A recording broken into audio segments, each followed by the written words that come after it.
Okay, അപ്പൊ നമുക്ക് start ചെയ്യാം. എന്തെങ്കിലും ഇഷ്യൂ വരികയാണെന്നുണ്ടെങ്കിൽ നിങ്ങൾക്ക് പറയാം കേട്ടോ. PPT കാണുന്നില്ല, ഓഡിബിൾ അല്ല എന്നുണ്ടെങ്കിൽ അപ്പൊ തന്നെ പറയാം. ഓക്കെ, അപ്പൊ നമ്മുടെ ഇന്നത്തെ സെഷൻ നമ്മൾ ഇത്രയും ദിവസം ക്ലാസ്സുകളായിരുന്നു മെയിനായിട്ട്. നമ്മുടെ ഒരു മെഡീവൽ ഇന്ത്യയുടെ സിലബസ് നമ്മൾ ഏകദേശം കവർ ചെയ്തിരിക്കുകയാണ്. സോ ഇന്നത്തെ ക്ലാസ്സിൽ ഞാൻ ഉദ്ദേശിക്കുന്നത് എന്താണെന്ന് വെച്ചാൽ നമ്മുടെ ലാസ്റ്റ് 2 ഇയേഴ്സിൽ വന്നിട്ടുള്ള PYQs ഒന്ന് അനലൈസ് ചെയ്യുക എന്നുള്ളതാണ്. അപ്പൊ നിങ്ങൾക്ക് ഏകദേശം ഐഡിയ കിട്ടും ഏത് രീതിയിലാണ് ക്വസ്റ്റ്യൻസ് വരുന്നത് എന്നുള്ളത്. സോ മിഡീവൽ ഇന്ത്യയുടെ മാത്രം ക്വസ്റ്റ്യൻസ് ആയിരിക്കും നമ്മൾ ഇന്ന് നോക്കുന്നുണ്ടാവുക. 2024ലെയും അതേപോലെ 2023ലെയും ക്വസ്റ്റ്യൻസ് ആണ് ഇന്ന് നമ്മൾ ജസ്റ്റ് അനലൈസ് ചെയ്യാൻ പോകുന്നത്, മിഡീവൽ ഇന്ത്യ ഓൺലി. ഓക്കെ, അപ്പൊ നമ്മൾ ഇനിയൊരു ക്ലാസ്സും കൂടി കിട്ടുകയാണെന്നുണ്ടെങ്കിൽ നമുക്ക് 2022ഉം അതേപോലെ അതിനു മുമ്പുള്ള PYQസും പിന്നെ കുറച്ച് നെറ്റിന്റെ ക്വസ്റ്റ്യൻസ് പറ്റുകയാണെന്നുണ്ടെങ്കിൽ അതും കൂടി നമുക്കൊന്ന് പ്രാക്ടീസ് ചെയ്താൽ നല്ലതായിരിക്കും. കാരണം ഏകദേശം അഡ്വാൻസ് ലെവലിലോട്ട് പോയിക്കൊണ്ടിരിക്കുകയാണ് നിങ്ങളുടെ എക്സാമിന്റെ ക്വസ്റ്റ്യൻസ് ഒക്കെ. അപ്പൊ അതുകൊണ്ട് തന്നെ നെറ്റിന്റെ ക്വസ്റ്റ്യൻസ് നോക്കുക എന്ന് പറഞ്ഞാൽ നിങ്ങൾക്ക് നല്ല ഹെൽപ്ഫുൾ ആയിരിക്കും. ഭാവിയിൽ നിങ്ങൾ നെറ്റ് ചെയ്ത് എന്തായാലും നെറ്റ് നിങ്ങൾ മിക്കവാറും നിങ്ങൾ ഇനി ഫേസ് ചെയ്യാൻ പോകുന്ന ഒരു എക്സാം ആണ്. സോ അതിനും നിങ്ങൾക്ക് ഒരുപാട് ഉപകാരങ്ങൾ ഉണ്ടാവും. നിങ്ങൾ ഈ CUTക്ക് നല്ലപോലെ പഠിച്ചു കഴിഞ്ഞാൽ ആ സമയത്ത് നിങ്ങൾക്ക് നല്ല ഹെൽപ്ഫുൾ ആയിരിക്കും. സോ നമുക്ക് നെറ്റിന്റെ ക്വസ്റ്റ്യൻസ് ഞാൻ മാക്സിമം നിങ്ങളുടെ 5 ക്വസ്റ്റ്യൻസിലൊക്കെ ഞാൻ ആഡ് ചെയ്യാറുണ്ട്. വീക്ക്ലി ക്വസ്റ്റ്യൻ മോക്ക് ടെസ്റ്റിലൊക്കെ ആഡ് ചെയ്യാറുണ്ട് നെറ്റിന്റെയും കൂടി. അപ്പൊ നമുക്ക് ആ രീതിയിൽ ചെയ്യാം. അപ്പൊ ഇന്നത്തെ സ്റ്റാർട്ട് ചെയ്താലോ? ഓക്കെ അല്ലേ റോഷിത, സാൻഡ്ര? ആ മാം, ഓക്കെ. ഓക്കെ, അപ്പോ ഞാൻ ഉദ്ദേശിക്കുന്നത്, ഞാൻ ക്വസ്റ്റ്യൻസ് കാണിക്കും, നിങ്ങൾ അത് റെസ്പോണ്ട് ചെയ്യുക. നിങ്ങളുടേതായിട്ടുള്ള ഒരു ആൻസർ നിങ്ങൾക്ക് ഗസ് ചെയ്തിട്ടും ഏകദേശം അറിയുന്ന ഒരു രീതിയിൽ നിങ്ങൾ അത് പറയുക. എന്നിട്ട് നമുക്ക് അതിന്റെ ആൻസർ ഏതാണെന്നുള്ളത് ചെക്ക് ചെയ്യാം. അതിനുശേഷം നമുക്ക് ആ ക്വസ്റ്റ്യൻ ഡിസ്കസ് ചെയ്യാം, അടുത്തതിലോട്ട് പോകാം. ആ രീതിയിലാണ് ഉദ്ദേശിക്കുന്നത്. അങ്ങനെ മാക്സിമം ഒരു 15 ക്വസ്റ്റ്യൻ എങ്കിലും നമുക്ക് ഇന്ന് നോക്കണം. അതാണ് ഇന്നത്തോണ്ട് വിചാരിക്കുന്നത്. ഈ ക്വസ്റ്റ്യൻസ് ഒക്കെ ഇപ്പോ കഴിഞ്ഞ 2024ലും 2023ലുമായിട്ട് മിഡീവൽ ഇന്ത്യൻ ഹിസ്റ്ററിയിൽ നിന്നും ചോദിച്ചിട്ടുള്ള ക്വസ്റ്റ്യൻസ് ആണ്. ഓക്കെ, അപ്പൊ നമുക്ക് ഫസ്റ്റ് ക്വസ്റ്റ്യനിലോട്ട് പോവാം. ഫസ്റ്റ് ക്വസ്റ്റ്യൻ ഇതാണ്: arrange the following in chronological order. A. Prithviraj Chauhan ascended the throne. B. death of Mahmud Ghazni, അതായത് മഹമ്മൂദ് ഗസ്നിയുടെ മരണം ഗസ്നിയിൽ. ഓക്കെ, അപ്പൊ നിങ്ങൾക്കൊക്കെ അറിയായിരിക്കും ഗസ്നി എന്ന് പറയുന്നത് ഈ ഒരു റൂളറിന്റെ പേരും അതേപോലെ അദ്ദേഹം ഭരിക്കുന്ന സ്ഥലവും ഗസ്നി ആയിരുന്നു. അപ്പൊ അത് ഒന്ന് ഓർത്ത് വെക്കും. അപ്പൊ ഗസ്നി എന്ന് പറഞ്ഞൊരു സ്ഥലമുണ്ട്. അദ്ദേഹത്തിന്റെ ആ ഒരു കിങ്ഡം അവിടെയായിരുന്നു വന്നിട്ടുണ്ടായിരുന്നത്. ഗസ്നവിഡ് എംപയർ അവിടെയായിരുന്നു വന്നിട്ടുണ്ടായിരുന്നത്. അപ്പോൾ മഹമ്മൂദ് എന്നാണ് അദ്ദേഹത്തിന്റെ പേര്. അപ്പൊ ഗസ്നി എന്നും നമ്മൾ വിളിക്കും. So death of Mahmud in Ghazni. C. Death of Alha and Udal. ഇവരെ കുറിച്ച് നിങ്ങൾ കേട്ടിട്ടുണ്ടാവാൻ സാധ്യതയില്ല. നമ്മൾ ഇന്ന് നോക്കുന്ന ചില ക്വസ്റ്റ്യൻസ് നിങ്ങൾ മോക്ക് ടെസ്റ്റിൽ കണ്ടിട്ടുണ്ടാവും കേട്ടോ. അപ്പൊ ഞാനത് PYQ ആയതുകൊണ്ട് തന്നെ ചില സമയത്ത് മോക്ക് ടെസ്റ്റിൽ ആഡ് ചെയ്യാറുണ്ട്. സോ എന്നാലും നിങ്ങളൊന്ന് ശ്രദ്ധിക്കാം. Okay, D. Vigraharaj captured Delhi from Tomaras. Okay, അപ്പൊ ഈ 4 കാര്യങ്ങളാണ് നമുക്ക് ക്രോണോളജിക്കലി അറേഞ്ച് ചെയ്യാനുള്ളത്. ഓപ്ഷൻസ് 4ഉം നോക്കുക. നിങ്ങൾക്ക് പറ്റുന്ന രീതിയിൽ അറിയാവുന്ന ഇൻഫർമേഷൻ വെച്ചിട്ട് ഇതൊന്ന് ക്രോണോളജിക്കലി അറേഞ്ച് ചെയ്യുക. ഓക്കെ, എന്നിട്ട് ചാറ്റ് ബോക്സിൽ നിങ്ങൾ റെസ്പോണ്ട് ചെയ്താൽ മതി.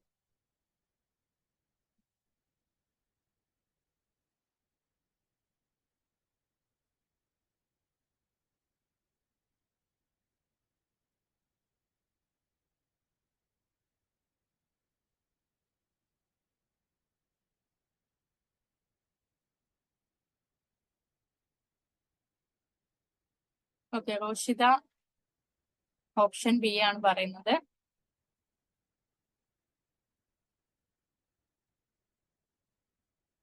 തഷീൽ option C, Sandra option C. Okay, നിങ്ങൾ 3 പേരും അല്ലേ ഉള്ളൂ? ഓക്കെ, അപ്പൊ നമുക്ക് ആൻസർ എന്താണെന്നുള്ളത് നോക്കാം. ഓക്കെ, ഓപ്ഷൻ ബി റോഷിത പറഞ്ഞ ആൻസർ ആണ് കറക്റ്റ് കേട്ടോ. ഓക്കെ, അപ്പൊ നമുക്ക് ഇത് എങ്ങനെയാണ് ഇതിന്റെ ആൻസറിലോട്ട് എത്താൻ പറ്റുക എന്നുള്ളത് നോക്കാം. അപ്പൊ ഇതില് നിങ്ങളിപ്പം ഞാനിപ്പോഴും പറയാറുണ്ട്, നമുക്ക് എല്ലാ കാര്യങ്ങളും അറിയണമെന്നില്ല എക്സാമിന് ആൻസർ കിട്ടണമെങ്കിൽ. നമ്മുടെ ഒരു നല്ല ഒരു എന്താ ഒരു സ്മാർട്ട് വർക്ക് ഉണ്ടായാൽ മാത്രം മതി. എല്ലാം പഠിച്ചിട്ട് നമുക്ക് പോകാൻ പറ്റില്ല. അപ്പൊ നിങ്ങൾ ഈ ഒരു ക്വസ്റ്റ്യൻ നോക്കിക്കഴിഞ്ഞാല് ഇത് ശ്രദ്ധിക്കുക. അതായത് ഡെത്ത് ഓഫ് മഹമ്മൂദ് ഗസ്നി, ഗസ്നിയുടെ മരണം ഏകദേശം എന്നായിരുന്നു എന്നുള്ളത് നിങ്ങളൊന്ന് ഓർക്കുക. അതായത് 1000 AD ആ ഒരു സമയത്താണ് ഗസ്നിയുടെ ഇൻവേഷൻ ഇന്ത്യയിലോട്ട് വരുന്നത്. പിന്നീട് പല പല ബാറ്റിൽസ് അദ്ദേഹം ഇങ്ങനെ ഇങ്ങനെ അദ്ദേഹത്തിന്റെ ഏരിയകൾ എക്സ്റ്റെൻഡ് ചെയ്ത് വരുന്നതിനനുസരിച്ച് പല പല ബാറ്റിൽസ് ഇന്ത്യയിൽ ആ സമയത്തുള്ള പല രാജ്പുത് റൂളേഴ്സുമായിട്ടും പല ആളുകളുമായിട്ടും അദ്ദേഹത്തിന് ഉണ്ടാവുന്നുണ്ട് പല പല ഭാഗങ്ങളിൽ. അങ്ങനെ പിന്നെ നമുക്ക് ഈ അദ്ദേഹത്തിന്റെ ഗസ്നിയുമായി ബന്ധപ്പെട്ട് വളരെ ഇമ്പോർട്ടന്റ് ആയിട്ട് നമുക്ക് എല്ലാവർക്കും ഓർമ്മയുള്ള ഒരു ഇവന്റ് എന്ന് പറയുന്നത് എന്താണ്, അല്ലെങ്കിൽ ഒരു ഇൻസിഡന്റ് എന്ന് പറയുന്നത് 1025 നടന്നിട്ടുള്ളതാണ്. എന്താണ് 1025 ഗസ്നിയുമായി ബന്ധപ്പെട്ട് ഇന്ത്യയിൽ നടന്നിട്ടുള്ള ഒരു ഇവന്റ് ഓർമ്മയുണ്ടോ? റോഷിത, സാൻഡ്ര, തഷീൽ?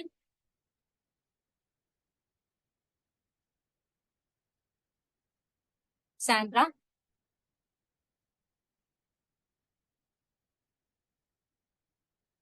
തഷീൽ? 1025 എന്ത് ഇവന്റ് ആണ് ഇന്ത്യയില് ഗസ്നിയുമായി ബന്ധപ്പെട്ട് നടന്നിട്ടുള്ളതെന്ന് ഓർക്കുന്നുണ്ടോ? അറിയില്ലെങ്കിൽ അറിയില്ല എന്ന് പറഞ്ഞോളൂ കേട്ടോ.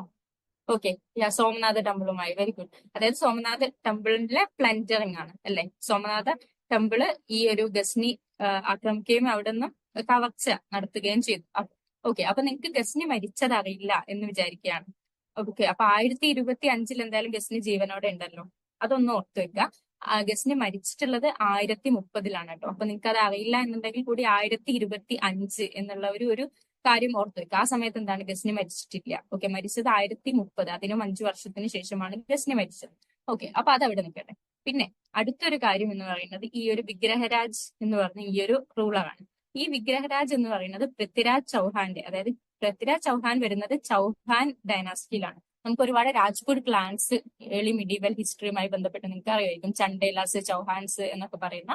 സോ ഇതിൽ വരുന്ന ചൗഹാൻ ഡൈനാസ്റ്റിയിലെ റൂളേഴ്സ് ആണ് ഈ വിഗ്രഹരാജും അതേപോലെ തന്നെ പൃഥ്വിരാജ് ചൗഹാനും. ഓക്കെ, വിഗ്രഹരാജ് ചൗഹാൻ അതേപോലെ പൃഥ്വിരാജ് ചൗഹാൻ.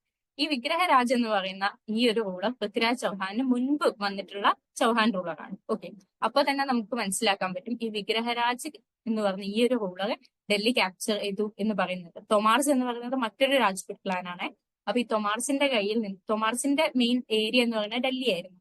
അതേപോലെ ഈ ഒരു ചൗഹാൻസിന്റെ ഏരിയ അജ്മീർ ആയിരുന്നു. സോ അജ്മീർ അവരുടെ കയ്യിലുണ്ട്. അതിൽ നിന്നും ഡൽഹിയും ഈ ഒരു ചൗഹാൻസ് ക്യാപ്ചർ ചെയ്യുന്നത് ഈ ഒരു വിഗ്രഹരാജയുടെ കാലഘട്ടത്തിലാണ്. സോ ഈ വിഗ്രഹരാജ് വരുന്നത് പൃഥ്വിരാജ് ചൗഹാനിന് മുമ്പാണ്. ഓക്കെ, അപ്പൊ ആ ഒരു കാര്യം നിങ്ങൾ ഓർത്തു വെക്കുക. അങ്ങനെയാണെന്നുണ്ടെങ്കിൽ അടുത്ത ഒരു ഓപ്ഷൻ ഇതായിരിക്കും സാധ്യത. ഓക്കെ, ഇതിന്റെ വർഷം ഞാൻ പറഞ്ഞു 1030 ഈ ഒരു കാലഘട്ടമാണ്. ആൻഡ് പൃഥ്വിരാജ് ചൗഹാന്റെ കാലഘട്ടം നിങ്ങൾക്ക് അറിയില്ല എന്നുണ്ടെങ്കിൽ കൂടി നിങ്ങൾക്ക് എന്ത് ചെയ്യാൻ പറ്റും, പൃഥ്വിരാജ് ചൗഹാനുമായി ബന്ധപ്പെട്ട് നമുക്ക് ഇമ്പോർട്ടന്റ് ആയിട്ട് അറിയാവുന്ന ഒരു കാര്യം എന്താ, ബാറ്റിൽ ഓഫ് ടെറൈൻ ആണ് അല്ലെ. അതായത് 2 ബാറ്റിൽസ് ഉണ്ടായിട്ടുണ്ട്. ബാറ്റിൽ ഓഫ് ടെറൈൻ ഫസ്റ്റും സെക്കൻഡും ഉണ്ടായിട്ടുണ്ട്. ഓക്കെ, അതിന്റെ വർഷം നിങ്ങൾക്ക് അറിയുമായിരിക്കും. അതിന്റെ വർഷം എന്താ വരുന്നത്, 1191. Okay, 1191-92 battle of Tarain against Muhammad Ghori. Okay, Muhammad ഗോരിക്ക് എഗെയിൻസ്റ്റ് ആയിട്ട് ബാറ്റിൽ ഓഫ് ടെറൈൻ നടക്കുന്നത്. ഓക്കെ, അപ്പൊ ഈ ഒരു ഇത് ശ്രദ്ധിക്കുക. അപ്പൊ ഇതിൽ ഏതാണ് ആദ്യം വരുന്നത്, ഗസ്നിയുടെ മരണമാണല്ലോ. ഓക്കെ, അപ്പൊ അതറിയാന്നുണ്ടെങ്കിൽ കൂടി, പിന്നെ അതേപോലെ ഞാൻ പറഞ്ഞു പൃഥ്വിരാജ് ചൗഹാന് മുൻപാണ് വിഗ്രഹരാജിന്റെ കാലഘട്ടം വരുന്നത്. അതായത് വിഗ്രഹരാജ് ഡൽഹി ക്യാപ്ചർ ചെയ്യുന്നത്. സോ അതുകൊണ്ട് തന്നെ നമുക്ക് പറ്റാവുന്ന ഒരു ഓപ്ഷൻസ് വെച്ച് നമുക്ക് എന്ത് ഗസ് ചെയ്യാൻ പറ്റും, ബി ആയിരിക്കും ആദ്യം. ഓക്കെ, ഡി കഴിഞ്ഞിട്ടായിരിക്കും എ. ഓക്കെ, അപ്പൊ ബി ആദ്യം എന്ന് തന്നെ പറയുമ്പോൾ നമുക്ക് 2 ഓപ്ഷൻസ് ആണുള്ളത്. സോ അതുവഴിട്ട് നമുക്ക് എന്ത് ചെയ്യാൻ പറ്റും, ഓപ്ഷൻ എയും അതേപോലെ തന്നെ ഓപ്ഷൻ ഡിയും നമുക്ക് എന്ത് ചെയ്യാൻ പറ്റും, എലിമിനേറ്റ് ചെയ്യാൻ പറ്റും. ഓക്കെ, ഓപ്ഷൻ എയും ഡിയും എലിമിനേറ്റ് ചെയ്യുന്നു. ബിയിൽ സ്റ്റാർട്ട് ചെയ്യുക എന്നുള്ളത് നിങ്ങൾ ഓർക്കുക. അപ്പൊ അങ്ങനെയാണെന്നുണ്ടെങ്കിൽ നമുക്ക് ബി ഓർ സി ആയിരിക്കും നമുക്ക് ഏറ്റവും നല്ല പോലെ ഗസ് ചെയ്തിട്ട് പറയാവുന്ന ഒരു. ഓക്കെ, അപ്പൊ ഇത്രയും കാര്യങ്ങൾ മാത്രമേ എന്നുണ്ടെങ്കിൽ നിങ്ങൾ ബി ഓർ സിയിൽ നിന്നും ഗസ് ചെയ്തിട്ട് നിങ്ങൾ ആൻസർ ചെയ്യാം. ഓക്കെ, അപ്പൊ നമുക്ക് ഈ 2 ഓപ്ഷനിലോട്ട് നമ്മൾ ചുരുങ്ങി.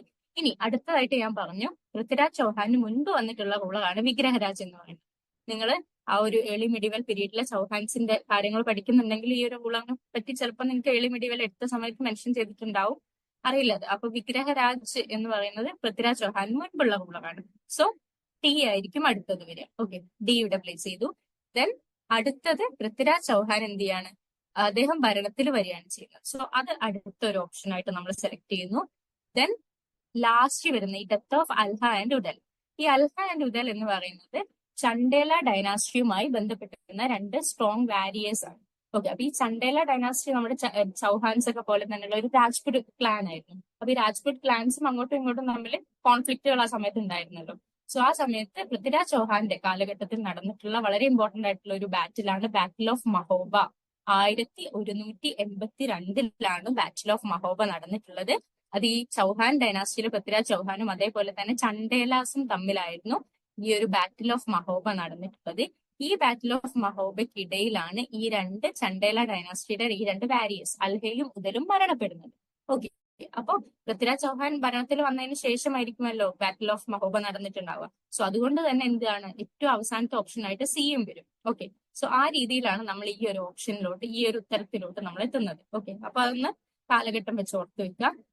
ഓക്കെ, മഹമ്മൂദ് ഗസ്നി മരിച്ചത് 1030 AD ദെൻ വിഗ്രഹരാജ് ഡൽഹി തോമാർസിന്റെ കയ്യിൽ നിന്നും ക്യാപ്ചർ ചെയ്യുന്നത് 1152 ആൻഡ് ഈ ഒരു ഇവന്റിന് ശേഷം വിഗ്രഹരാജിനൊക്കെ ശേഷമാണ് നമ്മുടെ പൃഥ്വിരാജ് ചൗഹാന് ഭരണത്തിൽ വരുന്നത്. അത് 1177 കാലഘട്ടത്തിലാണ്. അതിനുശേഷം പൃഥ്വിരാജ് ചൗഹാനുമായി ബന്ധപ്പെട്ട് വരുന്ന നമ്മൾ അധികം കേട്ടിട്ടില്ലാത്ത ഒരു ബാറ്റിലാണ് ബാറ്റിൽ ഓഫ് മഹോബ എന്ന് പറയുന്നത്. സോ നിങ്ങൾ ഇവിടെ ഒരു കാര്യം ഓർത്തു വെക്കുക, ബാറ്റിൽ ഓഫ് മഹോബയുമായി ബന്ധപ്പെട്ടാണ് ഈ ഒരു ഇവന്റ് വരുന്നത്. അതായത് ബാറ്റിൽ ഓഫ് മഹോബയിൽക്കിടയിലാണ് ഈ രണ്ട് വാരിയേഴ്സ് ചണ്ടേല ഡൈനാസ്റ്റിയുമായി ബന്ധപ്പെട്ട് വരുന്ന ഈ രണ്ട് വാരിയേഴ്സ് മരണപ്പെടുന്നത്. ഓക്കെ, അപ്പൊ നിങ്ങൾ ഇവിടെ ഓർക്കുക, ബാറ്റിൽ ഓഫ് മഹോബയുടെ വർഷം 1182 ആൻഡ് ഓൾസോ മറ്റൊരു കാര്യം കൂടി ഞാൻ ഇവിടെ ആഡ് ചെയ്തോട്ടെ, 1182 ശേഷം ബാറ്റിൽ ഓഫ് മഹോബയ്ക്ക് ശേഷമാണ് നമ്മുടെ first and second battle of terrain വരുന്നത്. ഓക്കെ, ബാറ്റിൽ ഓഫ് ടെറൈൻ വരുന്നത്. ഓക്കെ, സോ 1191, 92 കാലഘട്ടം. അപ്പൊ നിങ്ങൾ എവിടെയെങ്കിലും ഇനി ബാറ്റിൽ ഓഫ് മഹോബ എന്നും അതേപോലെ ബാറ്റിൽ ഓഫ് ടെറൈൻ എന്നും കാണുകയാണെന്നുണ്ടെങ്കിൽ അത് ക്രോണോളജിക്കലി അറേഞ്ച് ചെയ്യാൻ നിങ്ങളോട് ചോദിക്കുകയാണെന്നുണ്ടെങ്കിൽ നിങ്ങൾ ഫസ്റ്റ് എന്ത് ചെയ്യണം, ബാറ്റിൽ ഓഫ് മഹോബ അറേഞ്ച് ചെയ്യണം, അതിനുശേഷം ബാറ്റിൽ ഓഫ് ടെറൈൻ അറേഞ്ച് ചെയ്യണം. ഓക്കെ, അപ്പൊ ഞാനൊരു പറഞ്ഞതാണ്, ബാറ്റിൽ ഓഫ് മഹോബയെ കുറിച്ച് മേ ബി കേട്ടിട്ടുണ്ടാവണമെന്നില്ല. സോ ഈ കാര്യങ്ങൾ മനസ്സിലായെന്ന് കരുതുന്നു. ഓക്കെ, അപ്പൊ നമുക്ക് അടുത്ത ക്വസ്റ്റ്യനിലോട്ട് പോവാം. Second question, arrange the following Mughal chronicles and memoirs in chronological order. അപ്പൊ again ഒരു chronology related question ആണ്. A.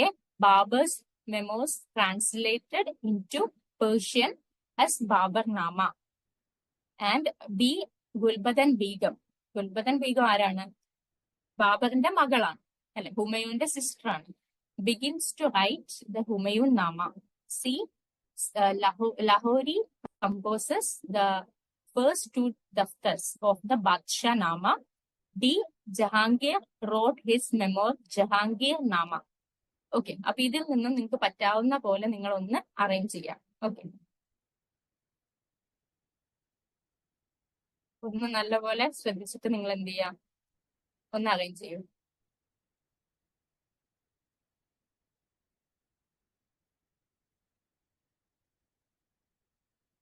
ചെറിയൊരു ഹിന്റ് വേണമെങ്കിൽ ഞാൻ തരാം. എന്താണെന്നുണ്ടെങ്കിൽ നിങ്ങൾ നോക്കുക, അതായത് ബാബറിന്റെ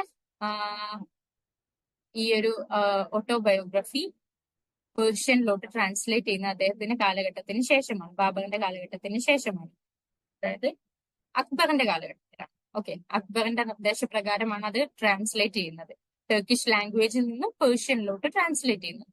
അതേപോലെ തന്നെ ഹുമയൂൺ നാമ എഴുതപ്പെടുന്നതും ഹുമയൂന്റെ കാലഘട്ടത്തിലല്ല, അതും അക്ബറിന്റെ നിർദ്ദേശപ്രകാരം അക്ബറിന്റെ കാലഘട്ടത്തിലാണ്. ഓക്കെ, അപ്പൊ ഇത് രണ്ടും അക്ബറിന്റെ കാലഘട്ടത്തിലാണ്. ആൻഡ് ഓക്കെ, അതാണ് ഹിന്റ്. ഇനി അറേഞ്ച് ചെയ്തോളൂ. അതായത് ഇവിടെ ജഹാംഗീറിന്റെ കാലഘട്ടത്തിൽ വരുന്ന ഒരു കാര്യം പറയുന്നുണ്ട്, അതുകൊണ്ട് തന്നെ നിങ്ങൾ അറേഞ്ച് ചെയ്യുമ്പോൾ എന്ത് ചെയ്യണം, ഈ രണ്ട് ഓപ്ഷൻസിനും ശേഷം മാത്രമേ ഇത് വരാൻ പാടുള്ളൂ. ഓക്കെ,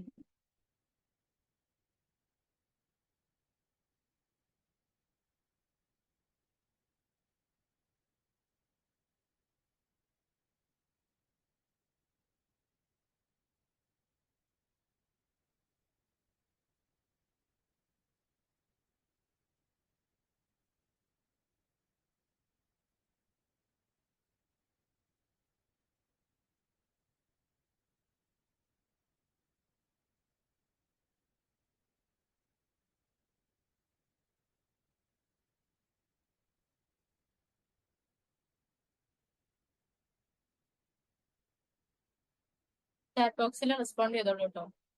ആൻസർ കിട്ടുന്നുണ്ടെങ്കിൽ Thasheel, Sandra, Roshitha.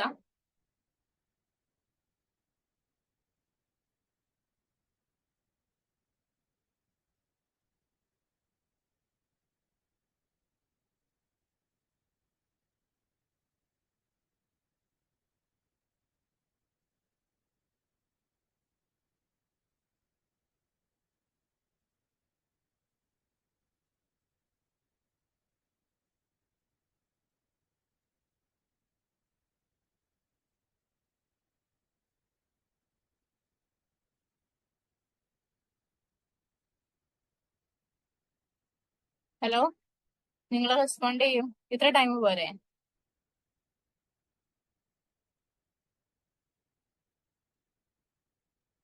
Okay okay, ഇനി എന്നാ ഞാൻ സമയം നോക്കാം. ഞാനൊരു 2 മിനിറ്റ് എന്നുള്ള രീതിയിൽ നിങ്ങൾക്ക് തരാം ആൻസർ ചെയ്യാൻ വേണ്ടിയിട്ട്. ഓക്കെ, അപ്പൊ നോക്കി ചെയ്താൽ മതി. സാൻഡ്ര ആ, സാൻഡ്ര പറഞ്ഞത് സി ആണെന്നാണ്. ഓക്കെ, തഷീർ,